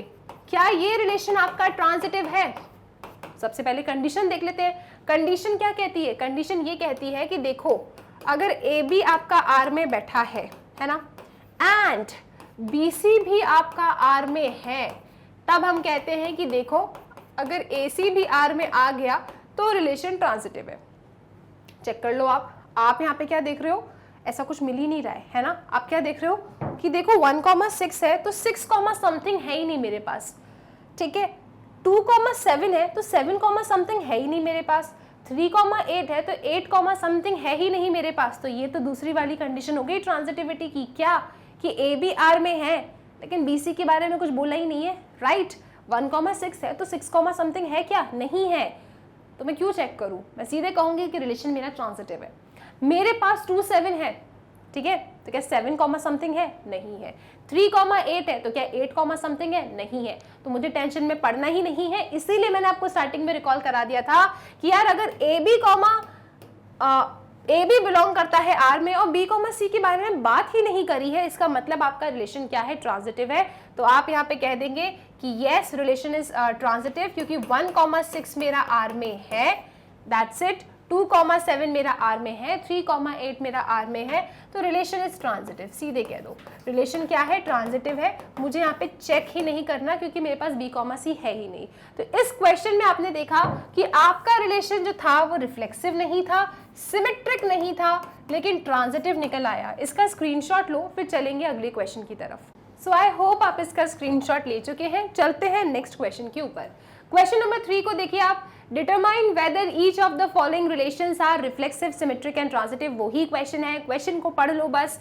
क्या कह रहा है आपसे यहाँ पे कि relation R in the set A. तो आप कहोगे मैम हमारे पास एक सेट ए है, इसमें एलिमेंट्स बहुत कम है, 1 2 3 4 5 एंड 6। हमने अपने रिलेशन को डिफाइन किया है किस पे, सेट ए पे। सो मेरा जो रिलेशन है वो कहाँ से कहाँ जा रहा है, वो ए से ए की तरफ जा रहा है। मतलब मेरा relation is the subset of A cross ए, ठीक है जी, ओके। फिर इस रिलेशन में कौन से एलिमेंट्स आएंगे उसकी डेफिनेशन मेरे पास है। डेफिनेशन क्या है कि इस रिलेशन में आपको रखने हैं ऑर्डर्ड पेयर्स। अब आप जानते हो पहला एलिमेंट ए से आएगा, दूसरा एलिमेंट ए से आएगा, ठीक है। लेकिन कैसे रखने हैं आपको, ए क्रॉस ए में तो बहुत सारे आपको ऑर्डर्ड पेयर्स मिलने वाले हैं, लेकिन आपको सारे ऑर्डर्ड पेयर्स नहीं चाहिए। आपको सिर्फ उन ऑर्डर्ड पेयर्स को उठा के आर में रखना है जो इस कंडीशन को होल्ड करे। कंडीशन क्या है कि y is divisible bye x, ठीक है। क्या लिखा है, y is divisible bye x। इसका मतलब ये है कि y should be divided by x। जब आप y को x से डिवाइड करोगे तब आपको कुछ मिलेगा, ठीक है। y is divisible bye x मतलब क्या है, y अपॉन x जब आप करते हैं तब आपको कुछ ना कुछ नंबर मिलेगा, मतलब उसका डिवीजन पॉसिबल है, ठीक है, ओके। तो याद रखिएगा y is divisible bye x का मतलब क्या है कि y आपका पूरी तरीके से डिवाइड हो रहा है, ओके। तो अब मुझे मेरे r में उन एलिमेंट्स को उठा के रख लेना है, उन ऑर्डर्ड पेयर्स को उठाना है जो इस कंडीशन को होल्ड करे कि y डिवाइड हो जाए x से। तो सपोज मैंने उठाया 1, तो क्या 1 मेरा 1 से डिविजिबल है? यस, बिल्कुल है। और क्या हो सकता है? चलो इधर बनाते हैं अपने इस रिलेशन को, काफी एलिमेंट्स आएंगे तो एलिमेंट्स अच्छे से बनाना। सो r में क्या क्या आएगा, 1,1 आएगा। देखो y की बात है, y डिविजिबल बाय x है, तो बेसिकली ना आप पहले अपने y को सोचो, जैसे कि 2 आ जाएगा, 2 इज डिविजिबल बाय 1 है ना, तो 1 के सारे पेयर आ जाएंगे, 1 3 आ जाएगा, 1 4 आ जाएगा, 1 5 आ जाएगा, 1 6 आ जाएगा, ये सब तो डिविजिबल है। उसके बाद आप पकड़ो 2 वाले पेयर को, तो अगर मैंने 2 को लिया तो 2,2 आएगा, है ना, 2 इज डिविजिबल बाय 2। मैं यहाँ पे 2,1 तो नहीं ले सकती ना, 1 2 से कहाँ डिविजिबल है, ठीक है, सो 2 इज डिविजिबल बाय 2 सही है। मैं 2,3 ले सकती हूँ क्या? 2,3 का मतलब क्या है, 3 डिविजिबल बाय 2 नहीं है। फिर आप 2,4 ले सकते हो, जी हाँ, क्योंकि 4 इज डिविजिबल बाय 2। 2,5 नहीं ले सकते, 2,6 ले सकते हैं, तो यहाँ पे 2,6 आ जाएगा, क्योंकि देखो y पे फोकस है, y is divisible bye x है, तो 2,6 भी आपका एक ऑर्डर्ड पेयर आ जाएगा। फिर आप जाएंगे 3 के पास, तो 3,1 नहीं ले सकते क्योंकि y is divisible bye x है, 1 इज नॉट डिविजिबल बाय 3। फिर आप जाएंगे 3,2 के पास, नो, 3,3 के पास चलो बिल्कुल चल सकते हैं, 3 इज डिविजिबल बाय 3 होता है। 3,4 नहीं ले सकते क्योंकि 4 इज नॉट डिविजिबल बाय 3। 3,5 भी नहीं ले सकते क्योंकि 5 इज नॉट डिविजिबल बाय 3, लेकिन 3,6 ले सकते हैं क्योंकि 6 इज डिविजिबल बाय 3, ओके। फिर चलते हैं 4 वाली लाइन पे, तो 4,1 नहीं लेंगे क्योंकि 1 is not divisible by 4। 4,2 no, 2 is not divisible by 4। 4,3 नहीं, 4,4 यस बिल्कुल ले सकते क्योंकि 4 इज डिविजिबल बाय 4। इसी तरीके से सोचते चलो आगे, 4,5 नहीं लोगे, 4,6 भी नहीं लोगे। अब चलते हैं 5 वाले पे, 5,1 1 इज डिविजिबल बाय 5 होता है क्या? नहीं। 5,2 नहीं, 5,3 नहीं, 5,4 नो, 5,5 यस। अब आ जाओ लास्ट नंबर पे 6 पे, 6,1 6,2 6,3 6,4 6,5 6,6, तो डायरेक्टली आप सिर्फ और सिर्फ 6,6 ही लेंगे। तो याद रखना सेकंड वाला number should be divisible bye पहला नंबर। तो इस हिसाब से आपने अपने ऑर्डर्ड पेयर्स बना लिए।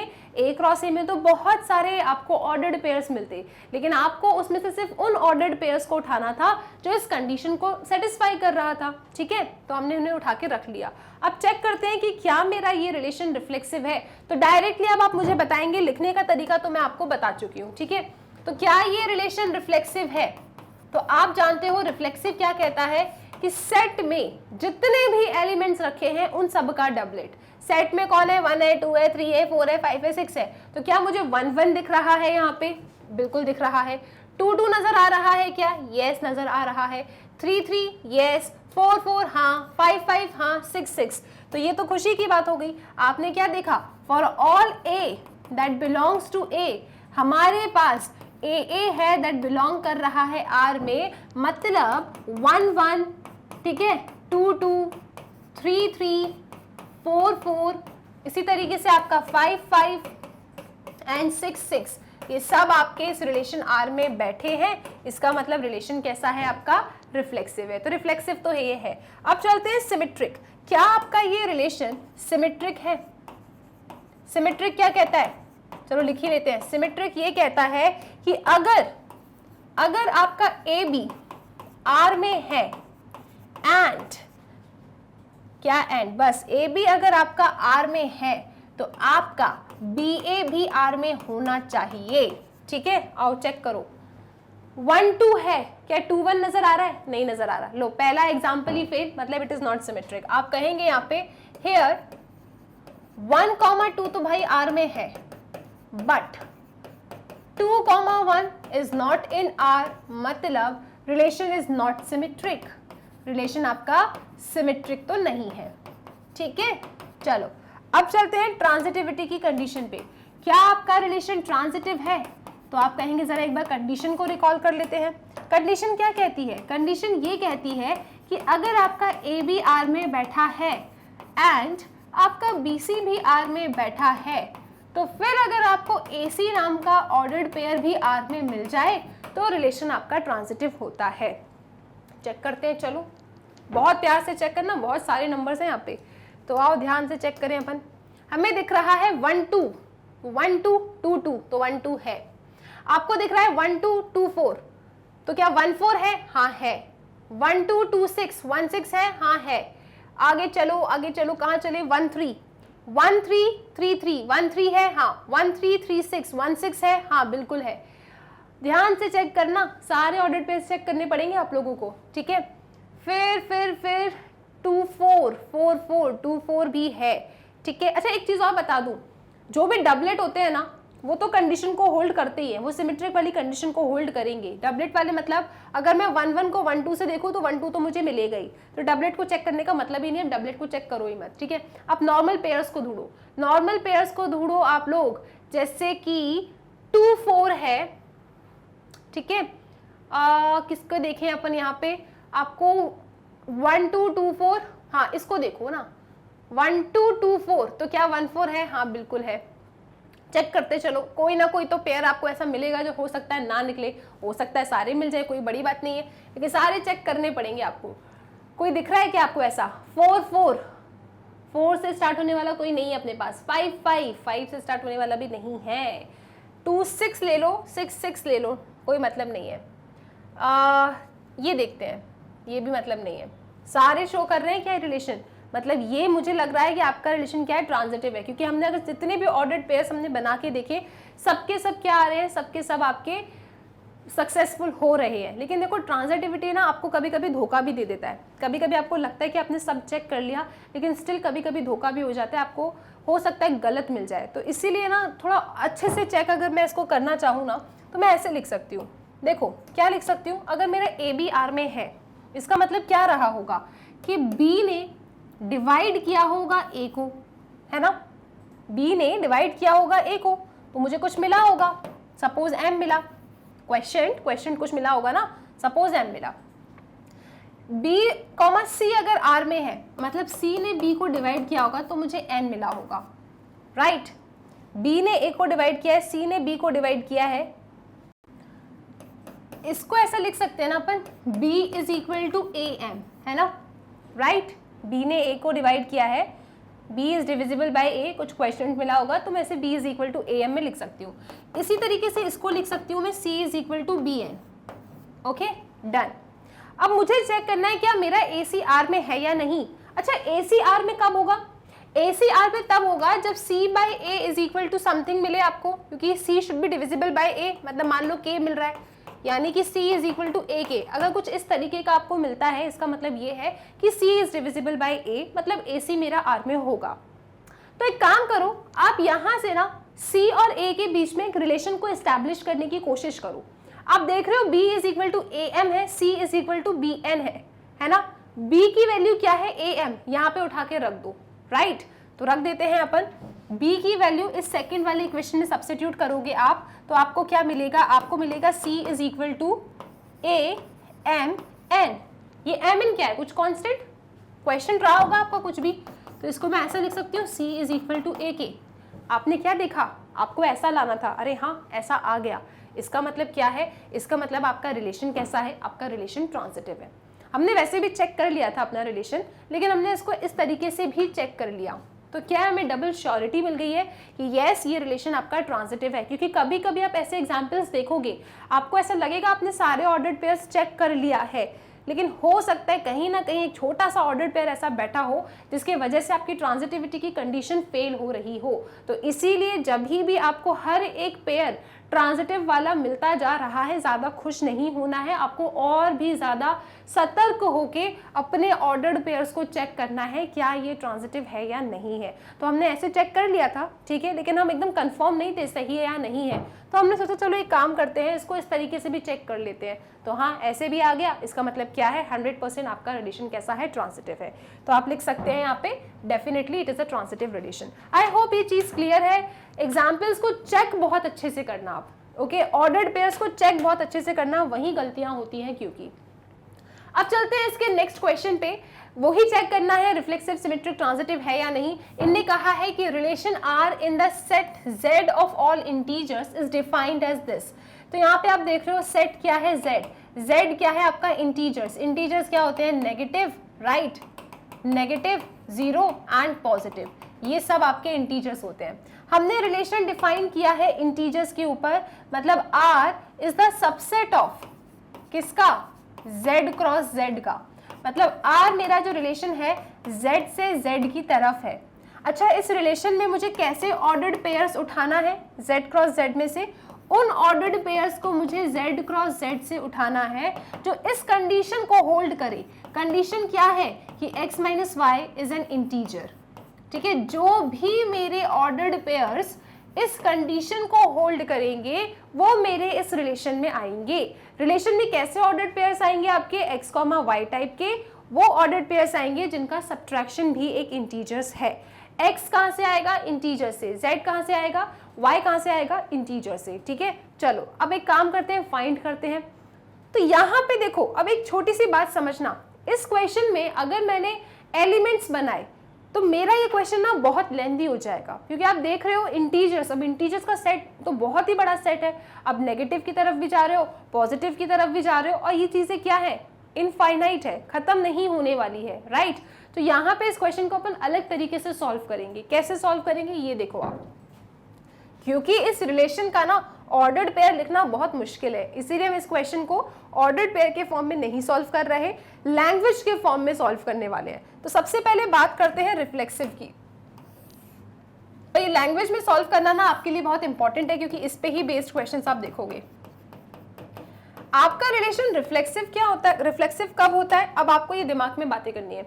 आपका रिलेशन रिफ्लेक्सिव तब होता है जब मैं अपने सेट में से कोई भी एलिमेंट को उठाऊं, ठीक है, उन सब का मुझे डबलेट मिले, कोई भी नहीं, सारे ही एलिमेंट्स का डबलेट मिले।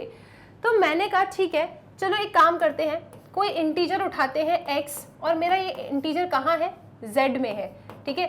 z क्यों लिया, क्योंकि क्वेश्चन में z गिवन है। मैंने कोई आर्बिटरी रैंडम एक एलिमेंट को उठाया x जो इंटीजर से आया है, ठीक है। अगर x मैं r में लाने में सक्सेसफुल हो जाती हूं तो मैं कह दूंगी रिलेशन रिफ्लेक्सिव है। मैम हाँ, आपने तो ये कहा था कि आप किसी रिलेशन को रिफ्लेक्सिव तब कहते हो जब आपके सेट में जितने भी एलिमेंट्स बैठे हैं उन सब का डबलेट आपको r में मिले। आप तो सिर्फ x का बता रहे हो, आप कैसे कह सकते हो कि ये x ने सारे इंटीजर्स बता दिए। अरे ये इसी तरीके से आप करते हो, आप आर्बिटरी एलिमेंट के लिए अगर किसी कंडीशन को ट्रू साबित कर देते हो ना, इसका मतलब ये है कि आपके इंटीजर के सेट में जितने भी एलिमेंट्स बैठे हैं उनके लिए भी कंडीशन ट्रू होगी। तो यही तो मजा है रिलेशंस एंड फंक्शंस में, बहुत ही मजेदार चैप्टर है, ठीक है। तो आपने क्या किया, आपने एक आर्बिटरी एलिमेंट उठाया z से। अगर इस x का मैं ऑर्डर्ड पेयर मतलब डबलेट x को r में रख देती हूं तो मैं बड़े शान से कह सकती हूं कि yes the relation is reflexive, ठीक है। तो हम कैसे करने वाले हो आप ये काम देखो, मैंने x बुला लिया z में, ठीक है। अब इस r में ऑर्डर्ड पेयर्स कैसे आएंगे, r में ऑर्डर्ड पेयर्स कैसे आएंगे, जो इन कंडीशन को होल्ड करेंगे। कंडीशन क्या है कि x minus y is an integer. अच्छा, मैंने कहा x बिलोंग करता है z में, और मुझे कैसे भी करके x को r में लाना है। x मेरा r में तभी आएगा जब इस कंडीशन को होल्ड करेगा। तो आओ जरा चेक कर लेते हैं, क्या x माइनस एक्स इंटीजर होता है। मैम x माइनस एक्स तो 0 है, और 0 तो डेफिनेटली इंटीजर है, तो यस आपकी ये कंडीशन होल्ड हो रही है। आप अपने रिलेशन की डेफिनेशन को देखो, जो इस चीज को सच साबित करेगा उसका ही ऑर्डर्ड पेयर रिलेशन में बैठेगा। x माइनस वाई अगर इंटीजर है तो x y r में है। अच्छा जी, हमने कहा x माइनस एक्स तो 0 है, x माइनस एक्स 0 है, 0 एक इंटीजर है, मतलब कंडीशन को होल्ड कर रहा है। ये कंडीशन को होल्ड कर रहा है तो इसका जो ऑर्डर्ड पेयर है वो भी कहाँ मिलेगा मुझे, वो मुझे मिलेगा मेरे रिलेशन r में, क्योंकि रिलेशन r में वो ही ऑर्डर्ड पेयर्स की जगह है जो इस कंडीशन को होल्ड कर रहा है। सो आई होप ये चीज समझ में आई आपको कि x r में आ गया। आपने x एक आर्बिटरी लिया था, अगर कोई कंडीशन किसी आर्बिटरी एलिमेंट के लिए ट्रू होती है ना, इसका मतलब ये होता है कि उस सेट में बैठे जितने भी एलिमेंट्स हैं उन सब के लिए ये चीज ट्रू होगी, मतलब द रिलेशन इज रिफ्लेक्सिव। क्या ये बात हमें समझ में आ रही है? ये रिलेशन कैसा है हमारा? रिफ्लेक्सिव है। ओके, अभी तो शुरुआत है ऐसे क्वेश्चंस की, अभी आगे आगे देखो इतने सारे क्वेश्चंस आप करोगे ना, आपको कॉन्फिडेंस आएगा। अभी बस समझते जाओ कैसे कहाँ घूम रहे हो। ठीक है, चलो अब बात करते हैं सिमेट्रिक की। अब आपका रिलेशन सिमेट्रिक कैसे होता है, क्या जानते हो आप? अगर कोई ऑर्डर्ड पेयर मेरा रिलेशन में है तो उसका उल्टा भी रिलेशन में होना चाहिए, तभी मैं कह सकती हूँ कि रिलेशन मेरा सिमेट्रिक है। तो मैंने कहा एक काम करते हैं, देखो एक तो आप लेके चलते हो सिमेट्रिक में, है ना। तो हमने कहा कि देखो x, y ना मेरा R में है। ठीक है, मैंने क्या कह दिया, एक ऑर्डर्ड पेयर तो मुझे लेके चलना पड़ेगा, तभी तो उसका उल्टा चेक करूंगी मैं। तो मैंने कहा देखो एक आर्बिटरी ऑर्डर्ड पेयर मैंने उठाया जिसका नाम है x, y। x, y मेरा R में है। अच्छा, तो अगर कोई ऑर्डर्ड पेयर आपका R में बैठा है मतलब उसने ये कंडीशन होल्ड करी होगी, राइट। हमने कहा x, y R में है मतलब 100% उस कंडीशन से होके गुजरा होगा। कंडीशन क्या है? कंडीशन ये है कि x माइनस वाई कोई इंटीजर है। हमने कहा सपोज m है। ठीक है, हमने कहा सपोज m है, m कोई इंटीजर है। ठीक है, x, y R में है, इसका मतलब x माइनस वाई मेरा इंटीजर रहा होगा। मुझे क्या साबित करना है? सिमेट्रिक। सिमेट्रिक क्या कहता है कि देखो अगर x, y आपका R में है ना, तो y, x अगर आपको R में मिल जाए, आर्बिटरी है, सिमेट्रिक हो जाएगा। y, x मुझे R में कैसे मिलेगा? सी, x माइनस वाई इंटीजर था तो x, y R में था। मेरा सपना है कि मैं y, x को R में लेके आ जाऊं।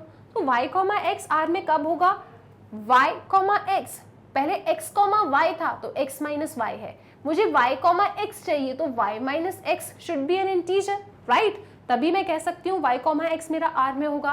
तो जो ये पहली कंडीशन थी ना, इसमें से ना मैंने नेगेटिव साइन को कॉमन ले लिया, तो मैं इसको ऐसा लिख सकती हूँ y minus x is equal to m and m is definitely an integer. क्या मैं इसको ऐसा कह सकती हूँ कि y minus x is equal to minus m, और नेगेटिव तो इंटीजर्स होते ही हैं। अरे मैंने तो मजाक मजाक में क्या कह दिया? मजाक मजाक में तो मैंने ये कह दिया कि y माइनस एक्स एक इंटीजर है। क्या कह दिया मैंने? कि y माइनस एक्स क्या है? इंटीजर है। अरे इंटीजर है तो उसका ऑर्डर्ड पेयर कहाँ बैठेगा? उसका ऑर्डर्ड पेयर बैठेगा रिलेशन में। तो ये ले लो आप इसको लेके चले थे। अब ये R में है तो कंडीशन एग्जिस्ट करेगी, कंडीशन एग्जिस्ट करी। अब इसका उल्टा कैसे भी करके आपको R में लाना था। फिर हमने प्लान बनाया, क्या? चलो नेगेटिव का साइन कॉमन लेते हैं। नेगेटिव के साइन को हमने वहां फेंका, फिर भी वो इंटीजर है। ये क्या बन गया? y minus x. y minus x integer है तो y, x तो R में होगा। तो हमने कह दिया कि देखो x, y R में था और हमने y, x को R में ला दिया। फंक्शन कैसा बन गया? फंक्शन आपका सिमेट्रिक बन गया। टेंशन नहीं लेना है, ध्यान से धीरे धीरे सुनो। पहली बार पढ़ रहे हो, एक बार में नहीं आएगा, लेकिन अंत तक आपको जरूर आएगा ये। ठीक है, चलो आई होप ये चीज क्लियर है। अब बात करते हैं ट्रांसिटिविटी की। क्या मेरा ये रिलेशन ट्रांसिटिव है? तो सबसे पहले लिख देते हैं अपन ट्रांसिटिविटी की कंडीशन क्या कहती है आप लोगों से। कोई भी रिलेशन आपका ट्रांसिटिव पता है कब होता है? पता है मैम कब होता है? चलो बताओ। जब ए बी आर में है, बी सी आर में है, तो ए सी बी आर में आ जाए। ठीक है, तो यहाँ पे ना हम दो रिलेशंस को आर में लेके चलते हैं। हमें आर्बिटरी लेना है, तो हमने कहा कि देखो x, y आर में है एंड y, z भी आपका आर में है। अब कैसे भी करके अगर मैंने ये साबित कर दिया ना कि x, z मेरा आर में है, तो ये रिलेशन मेरा ट्रांसिटिव हो जाएगा। ठीक है, ओके। अब धीरे धीरे काम करते हैं इसके ऊपर। सबसे पहले क्या बोला इन लोगों ने कि x, y आर में है, ये आप लेके चल रहे हो। x, y नाम का ऑर्डर्ड पेयर कहाँ है? आर में है। अच्छा, तो ये x, y आर में आया कैसे होगा? जब उस कंडीशन से होते हुए गया होगा। कंडीशन क्या है? कि x माइनस वाई एक इंटीजर है। इसका मतलब अगर मैं ऐसा कहती हूँ कि x, y मेरा आर में है, इसको अगर थोड़ा सीधे तरीके से मैं लिखूँ तो ज़्यादा अच्छा रहेगा आप लोगों के लिए। ठीक है, इफ x, y आपका आर में है, ये आप लेके चल रहे हो, एंड y, z भी आपका आर में है, आप इन दोनों को लेके चल रहे हो। आपको पता है प्लान क्या है? प्लान क्या है जल्दी से बताओ। प्लान है कि मैम कैसे भी करके x, z को आर में ले आए।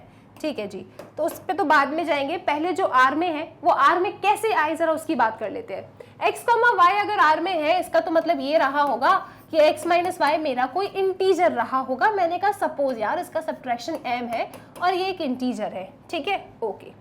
y कॉमा z अगर r में बैठा है तो इस y comma z ordered pair को r में बैठने की इजाजत कैसे मिली होगी? तब मिली होगी जब y माइनस z एक इंटीजर रहा होगा, सही बात है ना। तो आपने कहा कि यार y कॉमा z r में है, इसका मतलब y माइनस z आपका n रहा होगा एंड दैट हैव बीन कोई इंटीजर, ठीक है। y माइनस z क्या रहा होगा? n, और वो कोई इंटीजर होगा।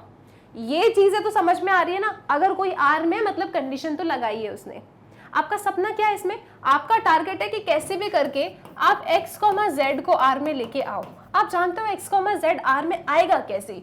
किसी अगर ऑर्डर्ड पेयर को मुझे r में बिठाना है तो वो मेरा ऑर्डर्ड पेयर इस r में बैठने के लायक कब बनेगा? जब उस कंडीशन को होल्ड कर जाए। मुझे किसको बिठाना है r में? x, z को। मतलब x माइनस z अगर मेरा इंटीजर आ जाता है कैसे भी करके तो मैं कह दूंगी कि x, z मेरा r में है, ठीक है। हमने बातें पकड़ ली। मुझे कैसे भी करके x माइनस z को एक इंटीजर बताना है, तभी मैं कह सकती हूँ कि ये ऑर्डर्ड पेयर मेरा r में है, ठीक है, ओके। तो एक काम करो, आप इन दोनों को ऐड कर दो। This is my equation 1, this is my equation 2, दोनों को ऐड करो तो आपको क्या मिलेगा? आपको मिलेगा x minus z is equal to m plus n। ये एक इंटीजर था, ये एक इंटीजर था। इंटीजर प्लस इंटीजर क्या देता है? इंटीजर देता है। तो ये अभी भी एक इंटीजर है और ये तो कमाल हो गया, राइट। आपने क्या देखा? x minus z, m plus n को चलो k बोल देते हैं, ठीक है।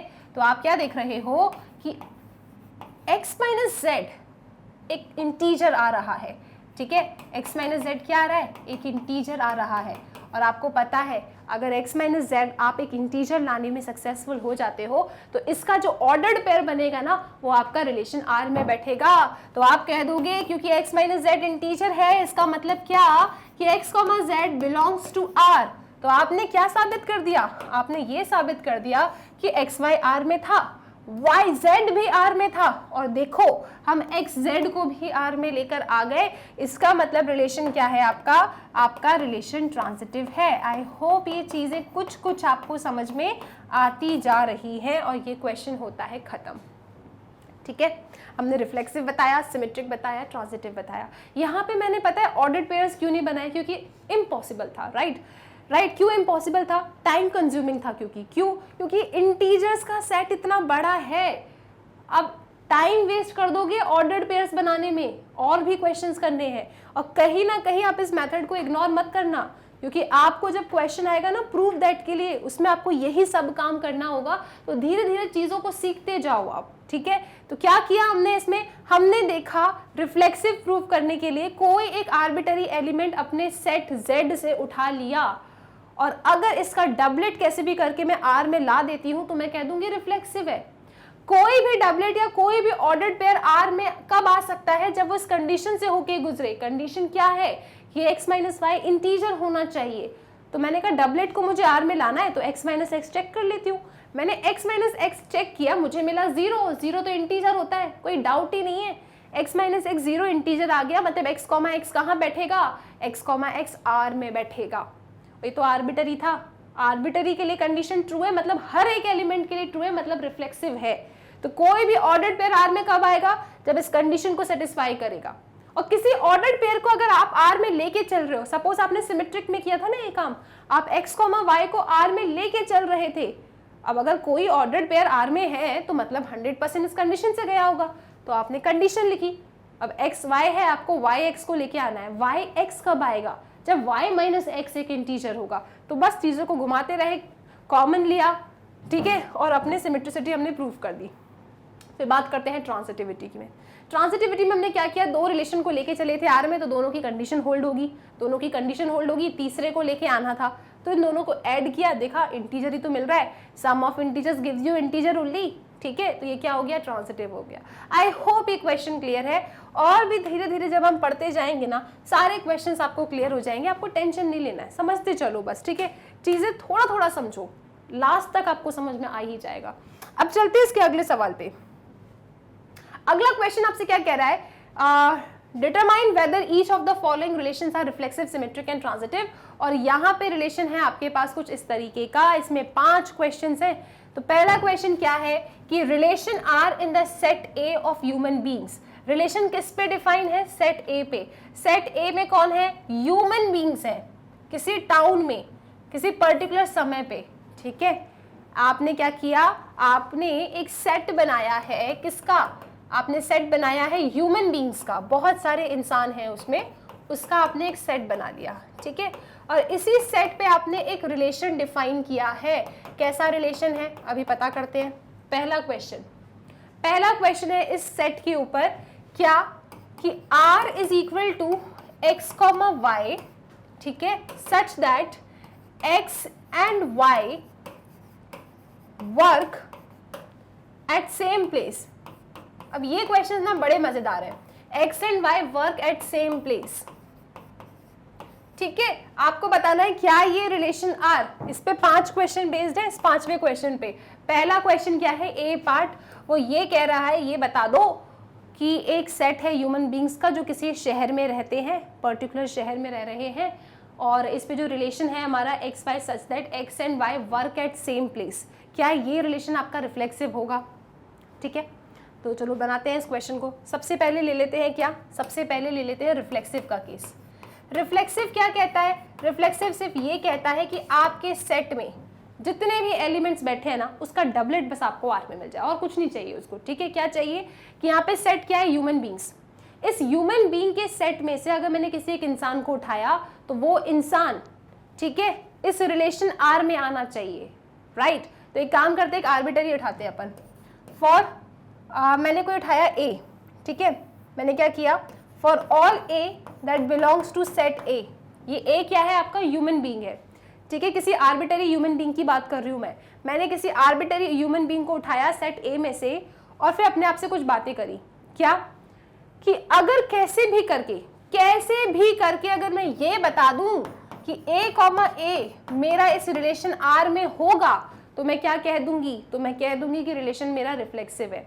मैम, कोई भी ऑर्डर्ड पेयर आपका आर में तब आएगा जब वो सेम प्लेस पे वर्क करते हो, है ना? राइट, सही बात है ना? आपको रिफ्लेक्सिव में क्या प्रूव करना होता है? किसी एक एलिमेंट को उठाओ, उसका डबलेट अगर आपको आर में मिल जाए मतलब रिफ्लेक्सिव है। तो हमने कहा ठीक है, चलो हमने सपोज किया किसी एक इंसान ए को उठा लिया। ए कहाँ से उठाया हमने? सेट ए में से उठाया। अब ये बताओ, इस रिलेशन में आना है ए कॉमा ए को, तो इस कंडीशन से होके गुजरना होगा। कंडीशन क्या कहती है कि A and A work at same place. यहाँ पे ना आप अपने ए को डाल के देखो, आपको क्या लाना है? ए आर में चाहिए। एक्स वाई जब आर में था तो उसने क्या साबित किया था कि x and y same place पे वर्क कर रहा है। आपको ए आर में चाहिए तो आपको क्या साबित करना है? आपको ये साबित करना है कि A and A work at same place, मतलब मैं और मैं एक ही जगह पे काम करती हूँ। ये कैसी बात है यार? सही है ना? A and A work at same place, ये बात तो सच है। ठीक, अगर मेरा ए में है तो डेफिनेटली क्या होगा? ए एंड ए वर्क करेगा सेम प्लेस पे। यही काम कर रही हूं ना मैं, A and A work at same place. क्या ये बात हमें समझ में आ रही है? थोड़ा अजीब लगेगा लेकिन सच है, ऐसा ही पढ़ना है आपको। ठीक है, A and A work at same place, ये तो 100% है ना। अगर मैंने किसी एक इंसान को उठाया, उसको बोला कंडीशन को तुम होल्ड कर रहे हो क्या? कंडीशन क्या है? कंडीशन ये है कि x and y work at same place. एक इंसान, वही इंसान सेम प्लेस पे काम कर रहा है। क्या ये बात सच है? अरे हाँ सच है ना। तो ये सच है बात। इसका मतलब क्या? इसका मतलब ये कि A comma A belongs to R, मतलब मेरा रिलेशन रिफ्लेक्सिव है। कुछ समझ में आया क्या हो रहा है यहाँ पे? आप किसी रिलेशन आर में ऑर्डर्ड पेयर्स को कब रखोगे? तब रखोगे जब इस कंडीशन से होके गुजरेगा। मैंने तो रिफ्लेक्सिव प्रूफ करना था, मैं जानती हूँ डबलेट होना पड़ता है आर में, तो डबलेट होना पड़ता है मतलब क्या? A and A work at same place, मैं और मैं एक ही जगह पे काम कर रही हूँ। हाँ सच है ये चीज, ठीक है। तो आप कहेंगे yes it is reflexive. I hope ये क्लियर है। अब चलते हैं सिमेट्रिक पे। पहले तो रिफ्लेक्सिव का स्क्रीनशॉट ले लो, यहीं पे बताऊंगी मैं आपको सिमेट्रिक। सिमेट्रिक क्या कहता है आपसे? सिमेट्रिक क्या कहता है? सिमेट्रिक कोई रिलेशन है तो ये वो कहता है कि देखो, अगर आपका ए बी आर में है तो इसका उल्टा मतलब बी ए भी आपको आर में लाना पड़ेगा। ठीक है, आर्बिटरी की बात कर रहे हैं हम। अगर आपने ए बी आर में ला दिया तो बी ए को भी आपको आर में लाना पड़ेगा, तभी आपका रिलेशन सिमेट्रिक होगा। तो हमने कहा ठीक है, ए बी आर में है ना, ए बी आर में है मतलब इस कंडीशन को उसने ट्रू किया होगा। कंडीशन क्या है, कोई रिलेशन मेरा आर में कब बैठ सकता है, कोई ऑर्डर्ड पेयर मेरा आर में तब बैठ सकता है जब इस कंडीशन से होके गुजरा है। ए बी मेरा आर में है, इसका मतलब तो 100% ये रहा होगा कि A and B work at same place, है ना, तभी तो वो आर में बैठा है। कोई ऑर्डर्ड पेयर अगर इस रिलेशन आर में है, बिलोंग कर रहा है, तो कब बिलोंग कर पाएगा वो तब बिलोंग कर पाएगा जब वो और दूसरा सेम प्लेस पे काम कर रहा है ना। ए बी तो आपका आर में है, सिमेट्रिक कहता क्या आपसे, दिमाग में याद रखो, सिमेट्रिक ये कहता है कि अगर ए बी आपका आर में है तो यार बी ए भी अगर आप आर में लाते हो ना तब भी रिलेशन सिमेट्रिक होता है, ठीक है। अब यहाँ पर जरा सीक्वेंस का ध्यान रखिए आप, एक्स वाई कब आर में आया, जब x and y same place पे वर्क कर रहा था। ए बी आर में मतलब A and B work at same place, ठीक है, मैं और मेरी फ्रेंड सेम प्लेस पे काम कर रही है तो हम एक रिलेशन आर में है, ठीक है। मेरी फ्रेंड और मैं सेम कंपनी में काम कर रहे हैं तो क्या होगा, मेरी फ्रेंड और मैं, हमारा जो ऑर्डर्ड पेयर होगा वो रिलेशन आर में होगा। समझ रहे हो आप, A and B, A B belongs to R है मतलब A and B work at same place, तो इसको तो मैं यार ऐसा भी कह दूंगी तो कुछ गलत थोड़ी हो जाएगा। B and A work at same place, क्या इसमें कुछ गलत कह दिया, चेक तो करो। मैंने कहा था कि देखो ए बी आर में है, इसका मतलब क्या, A and B work at same place, A and B work at same place बोलूं या B and A work at same place बोलूं, ये तो इतनी इंग्लिश तो मैथ्स वाले भी जानते हैं, right. A and B work at same place या B and A work at same place बोलूं, बात तो एक है, लेकिन मैथ्स में कुछ नया चीज मिल जाती है आपको। क्या, सीक्वेंस देखो, अगर x and y same place पे था तो एक्स वाई आर में था, b and a same place पे काम कर रहा है, इसका मतलब क्या होगा, b, a belongs to r होगा। और हमें सिमेट्रिक प्रूव करने के लिए यही बताना पड़ता है कि अगर a b r में है तो b a भी r में हो जाए, ठीक है। आई होप ये चीज क्लियर है, ठीक है। आप, you and your friend same place पे काम कर रहा है, friend and you same place पे काम करे, अरे कर तो सेम ही प्लेस पे काम रहे हो ना, बात तो एक ही है, तो बस घुमा के लिख दिया, तो इससे हमारा काम क्या हो गया कि रिलेशन सिमेट्रिक हो गया। क्या ये चीज क्लियर है? बहुत ही मजेदार क्वेश्चन से कुछ समझ में आया होगा। अब इसका स्क्रीनशॉट लो, अब यहीं पे ट्रांजिटिविटी के बारे में डिस्कशन करेंगे, ठीक है। आई होप ये डन है, चलो इसको हटाया जाए। अब बात करते हैं, क्या ये रिलेशन सिमेट्रिक तो हो गया, रिफ्लेक्सिव भी हो गया, अब ट्रांजिटिव की बात करते हैं। ट्रांजिटिविटी क्या कहती है, आपसे 3 ऑर्डर्ड पेयर्स के साथ खेलना पड़ता है आपको। तो कोई रिलेशन आपका ट्रांजिटिव कब होता है, पहले अपने मन में बात कर लो। देखो, अगर ए बी आपका आर में है ना, अपने मन से बात कर रहे हो आप, बी सी अगर आपका आर में है, इसका दूसरा इसका पहला सेम होना चाहिए, तब हम चेक करते हैं कि हमारा ए सी भी आर में आ जाए, ठीक है। ये अपनी मन की बात है, आपने कर ली है। अब चलो यहाँ पे ट्रांजिटिविटी की कंडीशन चेक करते हैं। हमने कहा हम तो कोई आर्बिटरी एलिमेंट उठा रहे हैं, ठीक है, हम कोई स्पेसिफिक तो उठा नहीं रहे, आर्बिटरी ऑर्डर पेयर उठा रहे हैं। अगर आर्बिटरी ऑर्डर पेयर में कंडीशन ट्रू हो जाती है मतलब काम अपना बन जाता है। तो हमने कहा कि देखो 2 रिलेशन तो हमें लेके चलना है ना, ए बी तो हमारा आर में है, ओके जी, एंड बी सी भी हमें अपना आर में लेके चलना है। फिर अगर कैसे भी करके हम ये साबित कर दे कि हमारा ए सी आर में है तो हम कह देंगे कि रिलेशन हमारा ट्रांजिटिव है। अच्छा, ए सी आर में कब होगा, AC इस रिलेशन R में कब होगा, जब A and C work at same place आप साबित कर दो, ठीक है। चलो देखते हैं। सबसे पहले गिवन क्या है हमारे पास कि AB R में है। अच्छा, AB R में गिवन है, इसका मतलब क्या है कि इसने इस कंडीशन को होल्ड किया होगा। कंडीशन क्या है, कंडीशन ये है, अगर AB मेरा R में है, इसका मतलब साफ साफ ये है कि A and B work at same place, ठीक है, वर्क एट सेम प्लेस। उसके बाद BC भी आपका R में है, तो कोई ऑर्डर्ड पेयर अगर R में है मतलब उस कंडीशन से होके गुजरा होगा, तो आप कह देंगे यहाँ पे and B and C work at same place, तभी तो वो R में है। बस हमने लैंग्वेज में लिख दिया work at same place, okay जी। अब देखो जरा बात सुनो, क्या सुनने वाले हो आप, यार A एंड B सेम जगह काम कर रहे हैं, B एंड C सेम जगह काम कर रहे हैं, आप, आपकी फ्रेंड और एक और फ्रेंड, ठीक है, आप और आपकी फ्रेंड सेम जगह काम कर रहे हो, आपकी फ्रेंड और उसकी फ्रेंड सेम जगह काम कर रही है, तो यार आप और उसकी फ्रेंड कहाँ काम कर रहे हो, सेम जगह काम कर रहे हो ना। तो यहीं से बात क्लियर क्या हो गई कि ए एंड बी सेम जगह काम कर रहे हैं, बी एंड सी सेम जगह काम कर रहे हैं। तो यार 100% ये बात है कि ए एंड सी भी कहाँ काम करेंगे, वर्क एट सेम प्लेस। क्या ये हमें समझ में आ रहा है?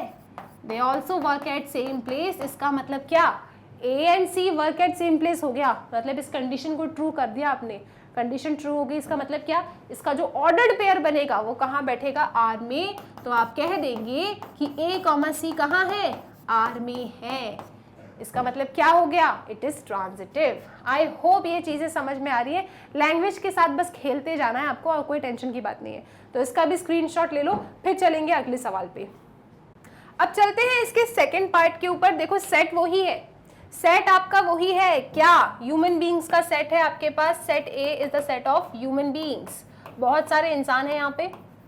ओके, रिलेशन किस पे डिफाइन किया है आपने रिलेशन डिफाइन किया है ए टू ए पे। अब हम इस क्वेश्चन का कर रहे हैं second part solve. Second part में क्या बोला है कि रिलेशन में ना वो ऑर्डर्ड पेयर्स आपको रखना है।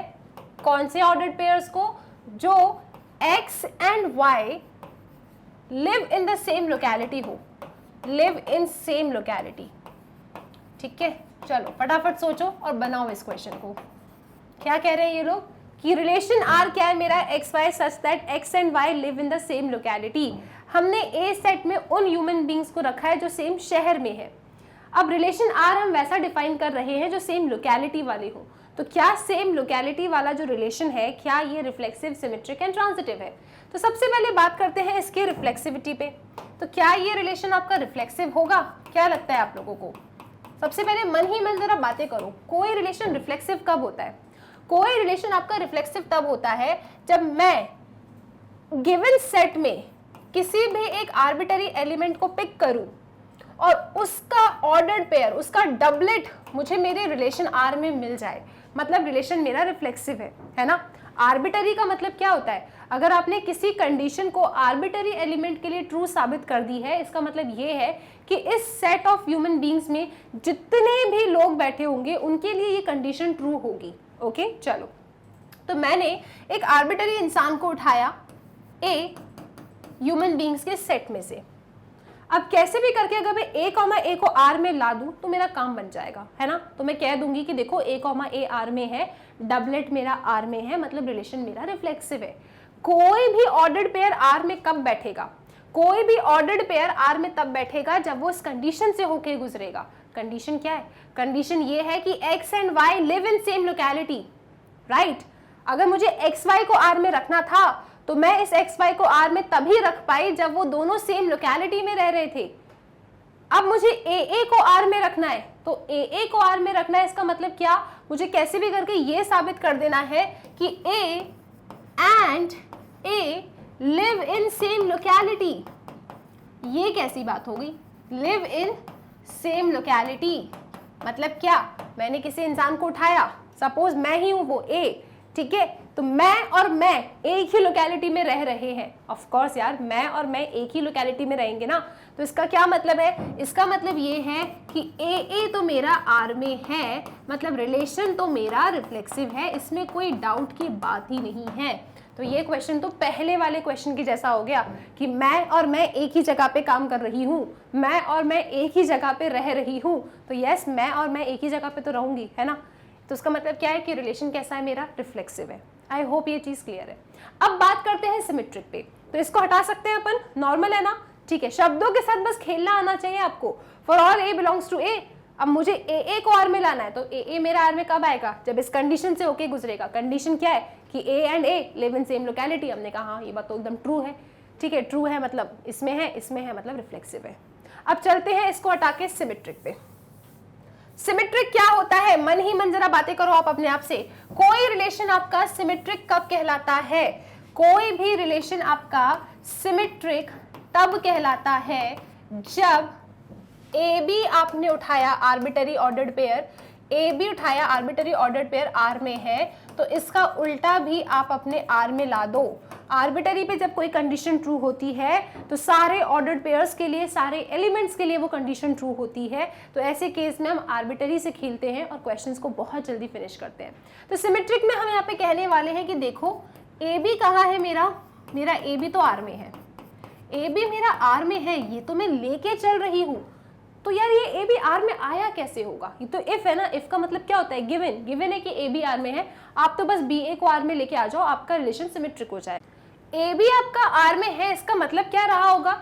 इसका मतलब ये रहा होगा कि A and B live in the same locality, right? उसने कंडीशन को पहले होल्ड किया होगा, तभी तो वो आर में रहा होगा। तो हम कहेंगे यार ए बी अगर आर में है, इसका तो मतलब ये है कि A and B live in same locality, A and B live in same locality. क्या ये बात हम समझ पा रहे हैं?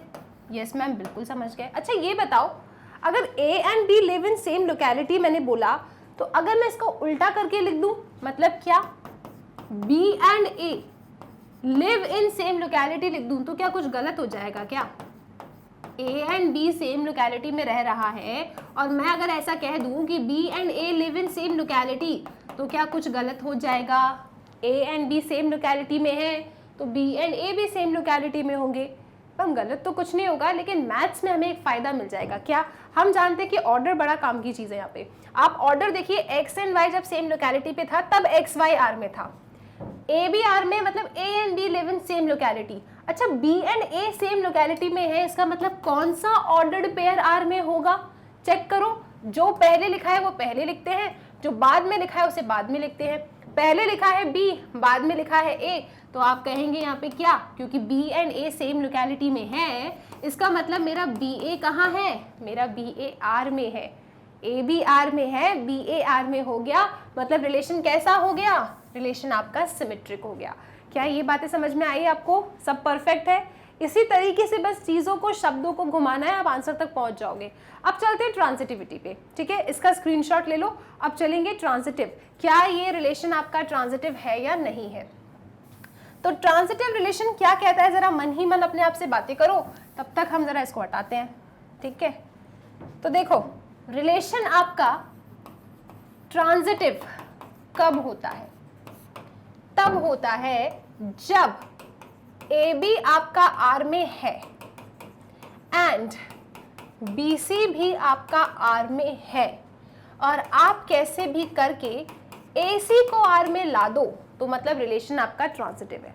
दो रिलेशन आपके आर में है, दो ऑर्डर्ड पेयर्स आपके आर में है, और पहले वाले का दूसरा और दूसरे वाले का पहला एलिमेंट सेम है, तो ए सी भी आपका आर में होना चाहिए, है ना? तो यहाँ पे आप दो ऑर्डर्ड पेयर्स लेके चलोगे, कौन कौन से? पहला लेके चलोगे कि इफ ए बी मेरा आर में है, इफ का मतलब होता है गिवन, एंड बी सी मेरा आर में है, तो कैसे भी करके अगर मैंने ए सी को आर में ला दिया, मतलब रिलेशन तो मेरा ट्रांजिटिव हो जाएगा। अब सुनो, ए बी अगर आर में है तो कैसे आया? उस कंडीशन की वजह से आया। चलो इसमें कंडीशन लगाते हैं। ए बी अगर आर में है, इसका मतलब ये रहा होगा कि A and B live in same locality, A and B live in same locality, है ना? तभी रहा होगा। सही है या नहीं? ओके। बी सी आपका आर में है, बी सी आपका आर में कब रहा होगा? बी सी आपका आर में तब रहा होगा जब B and C live in same locality, live in same locality रहा होगा, तभी तो वो आर में रहा होगा। तो बस आर में है, कंडीशन ओपन कर दो। अब सुनो, एक बात सुनो, A and B same locality में है, B and C same locality में है, तो क्या मेरा ए सी सेम लोकेलिटी में नहीं होगा? A and B same locality में रह रहे हैं, B and C same locality में रह रहे हैं, तो 100%, ये तो बहुत ही कॉमन सेंस है कि ए एंड सी भी कहाँ रह रहे होंगे? ए एंड सी भी मेरे सेम लोकेलिटी में रह रहे होंगे। ए and C live in same locality. अब आप क्या देख रहे हो कि ए एंड सी ने तो इस कंडीशन को होल्ड कर दी, इस कंडीशन को होल्ड कर दी, तो जो भी ऑर्डर है उस ऑर्डर में आपका ऑर्डर्ड पेयर आर में बैठा होगा। तो ऑर्डर क्या है? ए एंड सी, मतलब ए सी। तो आप कहेंगे यहाँ पे कि आपका जो ए सी है ना, कहाँ बैठा है? आर में बैठा है, ठीक है? ए बी आर में, बी सी आर में, तो आपका ए सी भी कहाँ गया? आर में आ गया, मतलब रिलेशन कैसा हो गया आपका, ट्रांजिटिव हो गया। क्या ये बातें क्लियर है? क्या ये क्वेश्चन भी हमें समझ में आ पाया?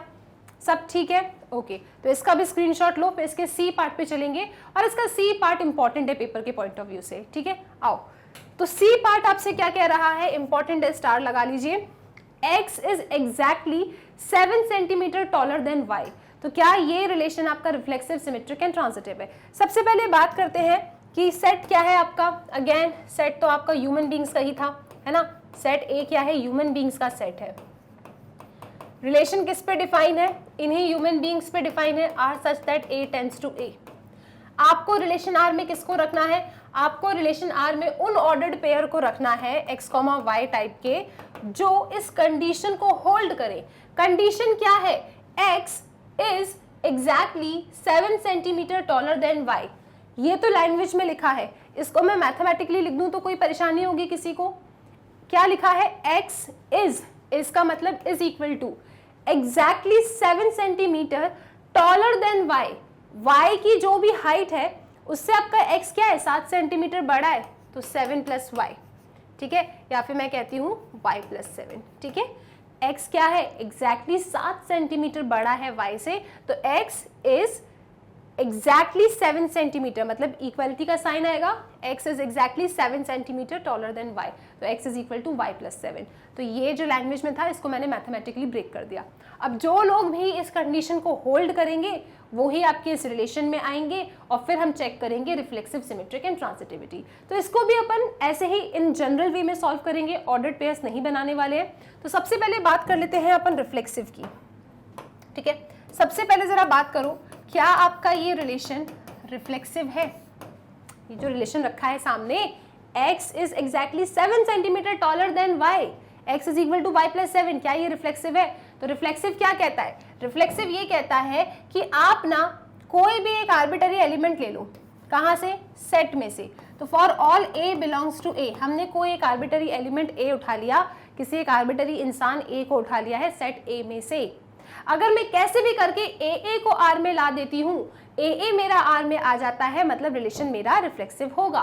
तो देखो, अब खुद सोचो आप, कोई मेरा जो a है वो r में कैसे आएगा, जब इस कंडीशन से होके गुजरेगा। कंडीशन क्या कह रही है कि a is equal to a plus 7। अगर ये स्टेटमेंट मेरी ट्रू हो जाती है, इसका मतलब a मेरा r में होगा। ये चीज आपको कुछ अजीब सी नहीं लग रही है? a is equal to a plus 7, मतलब मैं अपने आप से ही 7 सेंटीमीटर बड़ी हूं, ऐसा कैसे मजाक कर रहे हो आप? ये तो गलत बात है, राइट। तो a is equal to a plus 7 कैसे हो सकता है? हो ही नहीं सकता, दिस इज नॉट पॉसिबल।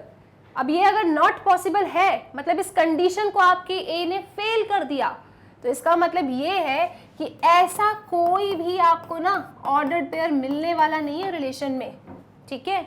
ऐसा कोई ऑर्डर्ड पेयर आपको रिलेशन आर में मिलने वाला नहीं है, क्योंकि ये कंडीशन तो अजीब सी हो गई कि आप खुद से ही 7 सेंटीमीटर बड़े हो, राइट। तो दिस इज नॉट राइट, इसको कैंसिल आउट किया आपने। a is not equal to a plus 7, इसका मतलब ये हो गया कि a मेरा r में नहीं है, मतलब रिलेशन मेरा रिफ्लेक्सिव नहीं है, ठीक है। तो this relation is not reflexive. I hope ये चीज क्लियर है। इसका भी स्क्रीनशॉट लेंगे आप, इसके बाद अपन सिमेट्रिक को प्रूव करेंगे। इट इज नॉट रिफ्लेक्सिव, ठीक है। आई होप आप इसका स्क्रीनशॉट ले चुके हैं। इसको हटाया जाए और यहीं पे जरा सिमेट्रिसिटी चेक करते हैं अपन। अब सिमेट्रिक क्या कहता है, कोई रिलेशन आपका सिमेट्रिक कब होता है, जब आपका ए बी आर में है ना। ए बी अगर आपका आर में है तो बी ए भी आपका आर में आ जाए तो रिलेशन कैसा हो जाता है, सिमेट्रिक हो जाता है। तो यहाँ पे लिख लेते हैं। अब हमें सिमेट्रिक प्रूव करना है, मतलब हम मन ही मन जानते हैं कि हम ए बी को तो आर में लेके चलेंगे, कैसे भी करके हम लोग बी ए को अगर आर में ला देते हैं ना, तो दुख, तकलीफ, परेशानी सब खत्म हो जाएगी और फंक्शन और रिलेशन आपका सिमेट्रिक हो जाएगा, ठीक है। ओके, तो चलो लेके चलते हैं। हम लेके चले ए बी को, कहाँ पे, ए बी को हम लेके चल रहे हैं आर में। अब आर में अगर आप किसी ऑर्डर्ड पेयर को लेके चल रहे हो तो वो आप ये काम सिर्फ और सिर्फ तब ही कर सकते हो जब इस कंडीशन को उसने होल्ड किया होगा।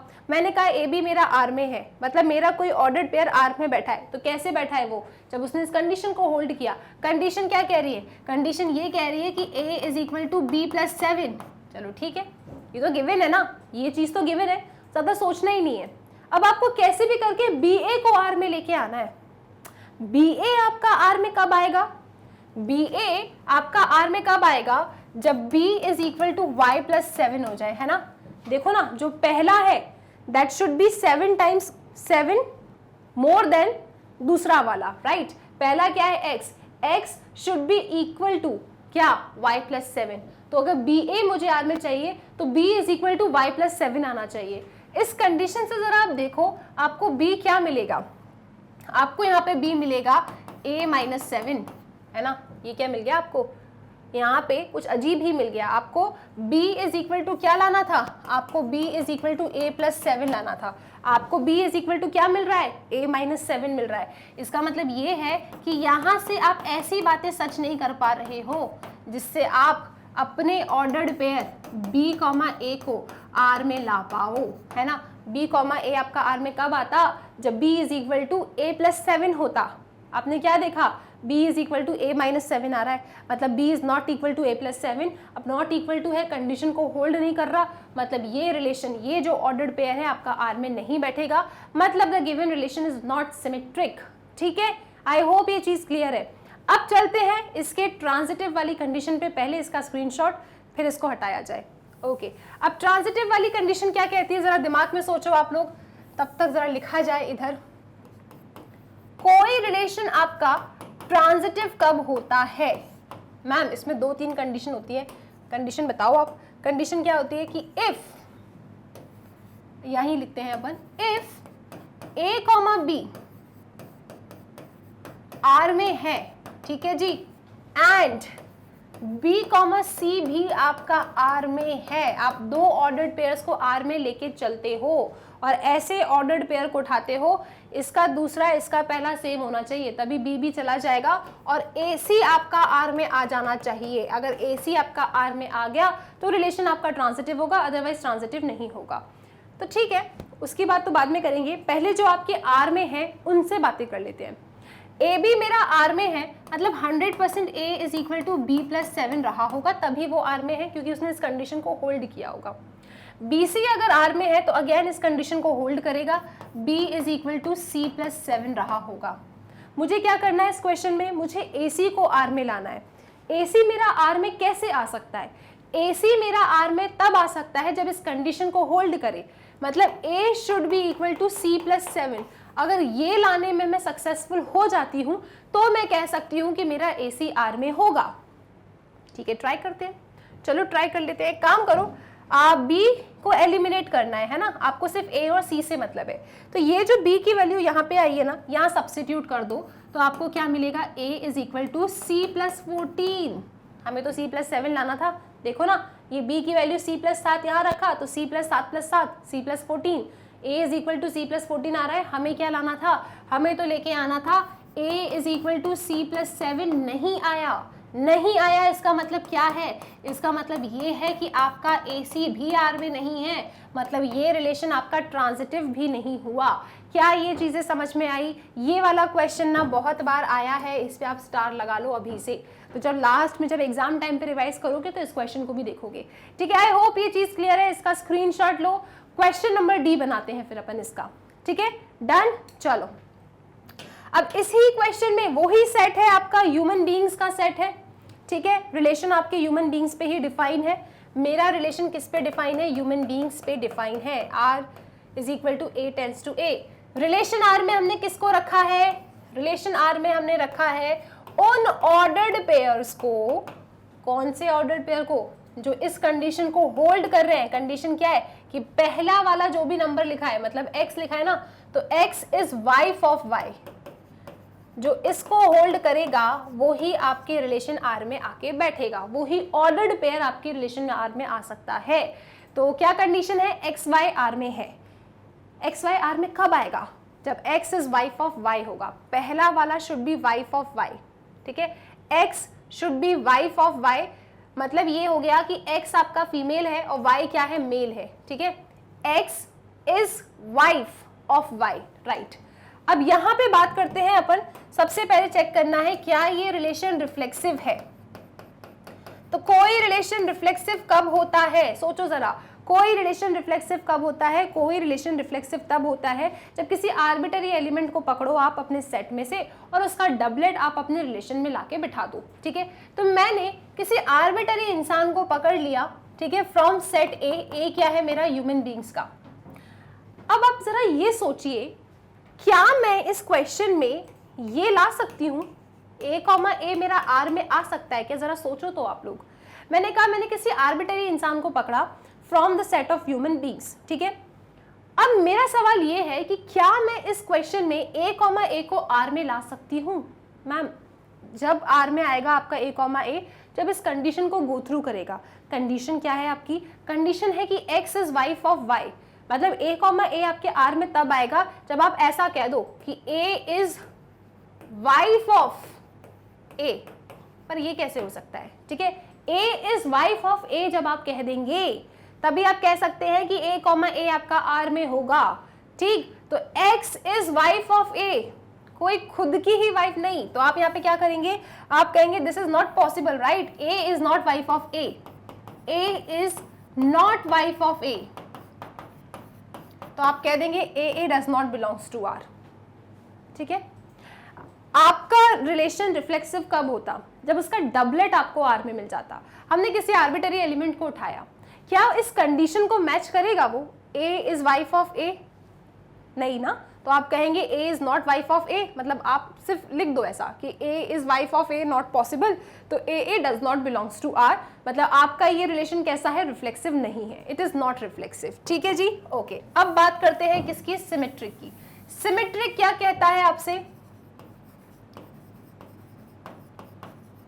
सिमेट्रिक ये कहता है कि अगर AB आपका R में है तो इसका उल्टा B, A भी आपका R में होना चाहिए, राइट? AB अगर R में है तो इसका उल्टा B, A भी R में होना चाहिए। तो चलो ठीक है, देखते हैं अपन। AB R में है, AB R में है मतलब इस कंडीशन को उसने होल्ड किया होगा। कंडीशन क्या है? कंडीशन ये है कि पहला वाला जो भी एलिमेंट है, मतलब A is wife of Y, A is wife of B, हमारा दूसरा Y थोड़ी है, दूसरा B है।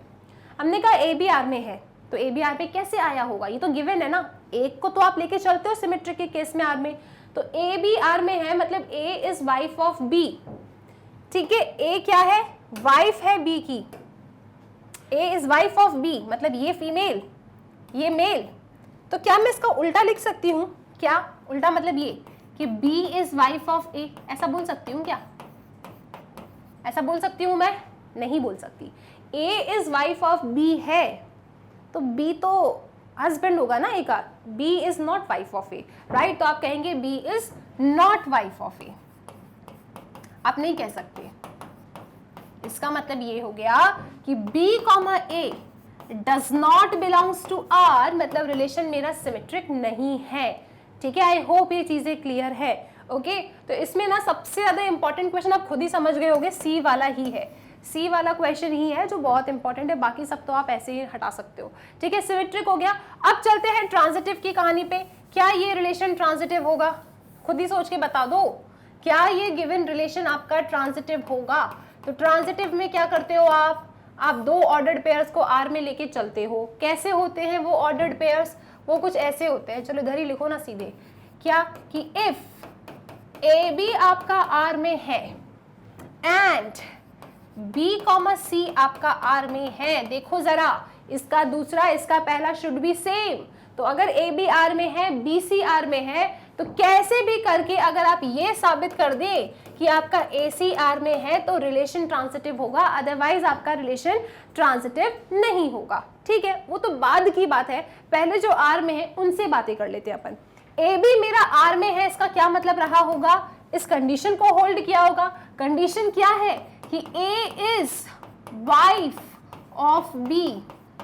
अच्छा जी, B C R में है, इसका क्या मतलब रहा होगा? उस कंडीशन को होल्ड किया होगा। आप लिखेंगे B is wife of C, ठीक है। A is wife of B, B is wife of C। तो क्या AC आपका R में आएगा? कंडीशन क्या हो रही है यहाँ पे? AC R में कब आएगा? जब A आपकी वाइफ होगी किसकी? C की। तो आप क्या देख रहे हो? ए बी आर में है, बी सी आर में है, मतलब A is wife of B. अब जरा चेक करना आप, है ना, खुद ही बताना मेरे को। ए आपका वाइफ है किसका? बी का, राइट। ए वाइफ है बी का, बी वाइफ कैसे हो गया? सी का, right. So B wife of C, B is wife of C. क्या ये होगा? ये नहीं होगा, ठीक है, ये नहीं होगा। इसका मतलब क्या कहेंगे आप? इसका मतलब आप ये कहेंगे सिर्फ A is wife of B possible है ना। आपको B C belongs to R नाम का तो कोई ऑर्डर्ड पेयर मिलने वाला है ही नहीं, है ना, नहीं मिलेगा। तो नहीं मिलेगा इसका मतलब क्या है? सिर्फ एक ऑर्डर्ड पेयर मिल रहा है आपको, वो भी कौन सा वाला? A B belongs to R. A B belongs to R आपको मिल रहा है, मतलब A is wife of B है, ठीक है, A is wife of B. B comma C नाम का कोई ऑर्डर पेयर मिल ही नहीं रहा, एक मिल रहा है ऑर्डर पेयर और दूसरा ऑर्डर पेयर नहीं मिल रहा। इसका मतलब क्या है? रिलेशन आपका ट्रांजिटिव है, ठीक है, रिलेशन इज ट्रांजिटिव। इसका स्क्रीनशॉट लो, फिर चलेंगे अगले सवाल पे। सो आई होप ये क्वेश्चन आपको समझ में आया। ये क्वेश्चन आपका ट्रांजिटिव क्यों था? क्योंकि सेकंड ऑर्डर्ड पेयर आपके पास था नहीं। अब चलते हैं इसके लास्ट क्वेश्चन पे, क्वेश्चन नंबर ई की तरफ। क्वेश्चन ई क्या कह रहा है कि आर में आपको एक ऐसा रिलेशन बनाना है, उसमें आपको ऐसे ऑर्डर्ड पेयर रखने हैं जो इस कंडीशन को होल्ड करे। कंडीशन क्या है कि x is father of y, x is father of y, ठीक है। और ये रिलेशन कहां से कहां डिफाइन है? ये रिलेशन इंसान से इंसान की तरफ डिफाइन है, a tends to a। Okay जी, चलो सबसे पहले जरा चेक करो क्या आपका ये रिलेशन रिफ्लेक्सिव है। तो रिलेशन रिफ्लेक्सिव कब होता है? जब आपको डबलेट आपके रिलेशन में मिल जाए, राइट। सपोज मैंने किसी एक इंसान को उठाया सेट ए से, इट इज एन आर्बिटरी। अगर आर्बिटरी एलिमेंट के लिए कंडीशन होल्ड होगी तो सबके लिए होती है। तो A belongs to A, right, A set में मैंने किसी एक ए को उठा लिया। अब आप लोग मुझे खुद बताइए, क्या ये रिलेशन मेरा रिफ्लेक्सिव हो सकता है? रिफ्लेक्सिव होने के लिए क्या होना पड़ेगा? रिफ्लेक्सिव होने के लिए ए को आर में बिलोंग करना पड़ेगा, है ना। और ए मेरा आर में कब आएगा? जब ए इज फादर ऑफ ए हो जाएगा। क्या ये बात पॉसिबल है? नहीं। तो आप कहेंगे क्या? A is not father of A, है ना, A is not father of A. इसका मतलब क्या? कि A does not belongs to R. इसका मतलब क्या? This relation is not reflexive, ये रिफ्लेक्सिव तो नहीं है, राइट। अब चलते हैं सिमेट्रिक पे। सिमेट्रिक की कंडीशन क्या कहती है? सिमेट्रिक की कंडीशन कहेगी आप लोगों से, क्या कहती है जल्दी से बताओ। कोई रिलेशन सिमेट्रिक कब होता है? कोई रिलेशन सिमेट्रिक तब होता है कि मान लो आपका ए बी आर में है, एक आपको लेके चलना है ऑर्डर्ड पेयर आर में, ए बी, तो ए बी का उल्टा क्या होगा? बी ए। अगर आप बी ए को भी आर में ला देते हो मतलब रिलेशन आपका सिमेट्रिक है, ठीक है। देखते हैं अपन, ए बी तो हमारा आर में है ना, ए बी हमारा आर में है, इसका मतलब क्या है कि उसने इस कंडीशन को ट्रू किया होगा। कंडीशन क्या बनेगी? ए इज फादर ऑफ बी, ठीक है। आप देख सकते हो ए बी आर में है। कोई ऑर्डर्ड पेयर अगर आर में है मतलब उसने इस कंडीशन को होल्ड किया है। कंडीशन क्या है? कि पहला जो भी एलिमेंट है फादर है दूसरे एलिमेंट का। तो ए बी आर में है मतलब A is father of B. अच्छा ये बताओ, अगर ए इज फादर ऑफ बी है तो क्या मैं ऐसा बोल सकती हूँ बी इज फादर ऑफ ए? हाँ, ए इज फादर ऑफ बी है तो क्या बी इज फादर ऑफ ए कह सकती हूँ? ए पिताजी हैं बी के, ए इज फादर ऑफ बी, तो बी फादर थोड़ी होगा, बी क्या होगा? या तो सन होगा या तो डॉटर होगा, राइट। तो आप क्या कहेंगे? B is not father of A, right. तो इसका उल्टा पॉसिबल नहीं हो पा रहा है, B is not father of A. इसका मतलब ये हो गया कि बी कॉमा ए नाम का आपको कोई ऑर्डर्ड पेयर इस आर में नहीं मिलेगा। जो पहले लिखा है देखो, B is father of A होता तो बी ए आपका आर में होता, B is not father of A है तो बी ए आपका आर में नहीं है। इसका मतलब रिलेशन आपका सिमेट्रिक नहीं है, ठीक है। छोटी छोटी सी बातें हैं। अब आ जाओ ट्रांजिटिविटी की कंडीशन पे, सोच के बताओ जरा, ये रिलेशन ट्रांजिटिव होगा? ट्रांजिटिव का केस कहता क्या है आपसे? ट्रांजिटिव का केस ये कहता है कि देखो, अगर ए बी आपका आर में है, ठीक है, एंड बी सी आपका आर में है, तो ए सी आपका आर में होना चाहिए, ठीक है, तभी रिलेशन आपका ट्रांजिटिव होगा। तो हमने कहा ठीक है, एसी के बारे में बाद में देखेंगे आर में है या नहीं है, पहले हमें जो गिवन है इसको थोड़ा एक्सपेंड करते हैं। ए भी आर में गिवन है, इसका मतलब ये है कि A is father of B. B C R में इसका मतलब क्या है कि B is father of C. A father है बी के, देखो यहाँ पे ए फादर है बी के, बी फादर है सी के, तो क्या ए सी के फादर होंगे या ग्रैंडफादर होंगे? ए के फादर कौन है? A is a father of B, B is a father of C, तो ये ए सी के फादर तो होने वाले हैं नहीं, क्या होंगे? ग्रैंडफादर होंगे। तो इसका मतलब क्या है, आप देख रहे हो A is not father of C, right. A अगर पापा है बी के, बी अगर पापा है सी के, तो ए इज नॉट पापा ऑफ सी, कौन है? ग्रैंडफादर है, ठीक है। तो ए इज नॉट फादर ऑफ सी, इसका मतलब देखो कंडीशन तो फॉल्स हो गई। कंडीशन क्या कह रही थी कि ए सी तो भाई आपका आर में तभी आएगा जब ए फादर हो सी का, लेकिन यहाँ पे क्या हो रहा है? नहीं हो पा रहा। इसका मतलब क्या, आप कहेंगे कि A C does not belongs to R, यानी कि रिलेशन आपका ट्रांजिटिव भी नहीं है। आई होप ये क्वेश्चन क्लियर है। तो बहुत अच्छे से सोचते समझते जाओ, क्वेश्चन निपटाते जाओ, कोई टेंशन की बात नहीं है। अभी हमने देखा 5 और 4 कुछ 9 क्वेश्चंस हमने सॉल्व किए होंगे, जिसमें हमने सिर्फ और सिर्फ ये चेक किया है कि रिलेशन रिफ्लेक्सिव सिमेट्रिक ट्रांजिटिव है या नहीं। आई होप आपको सारे क्वेश्चंस एकदम अच्छे से क्लियर है। अब चलते हैं नेक्स्ट क्वेश्चन की तरफ। तो इसके साथ ही हम लोगों ने एक्सरसाइज 1.1 के कुछ क्वेश्चंस को किया है finish. That is question number 1 में जितने भी पार्ट्स थे, राइट, जिसमें आपको डिटरमाइन करना था कि रिफ्लेक्सिव है, सिमेट्रिक है या ट्रांजिटिव है, तो उनको हमने डिस्कस किया है। नेक्स्ट वीडियो में एक्सरसाइज 1.1 के हम लोग सभी क्वेश्चन को फिनिश करेंगे। टिल देन आप इन सभी क्वेश्चंस की एंड कंसेप्ट्स की बहुत अच्छे से प्रैक्टिस करके रखिएगा एंड पढ़ते रहिए मैग्नेट ब्रेन्स के साथ।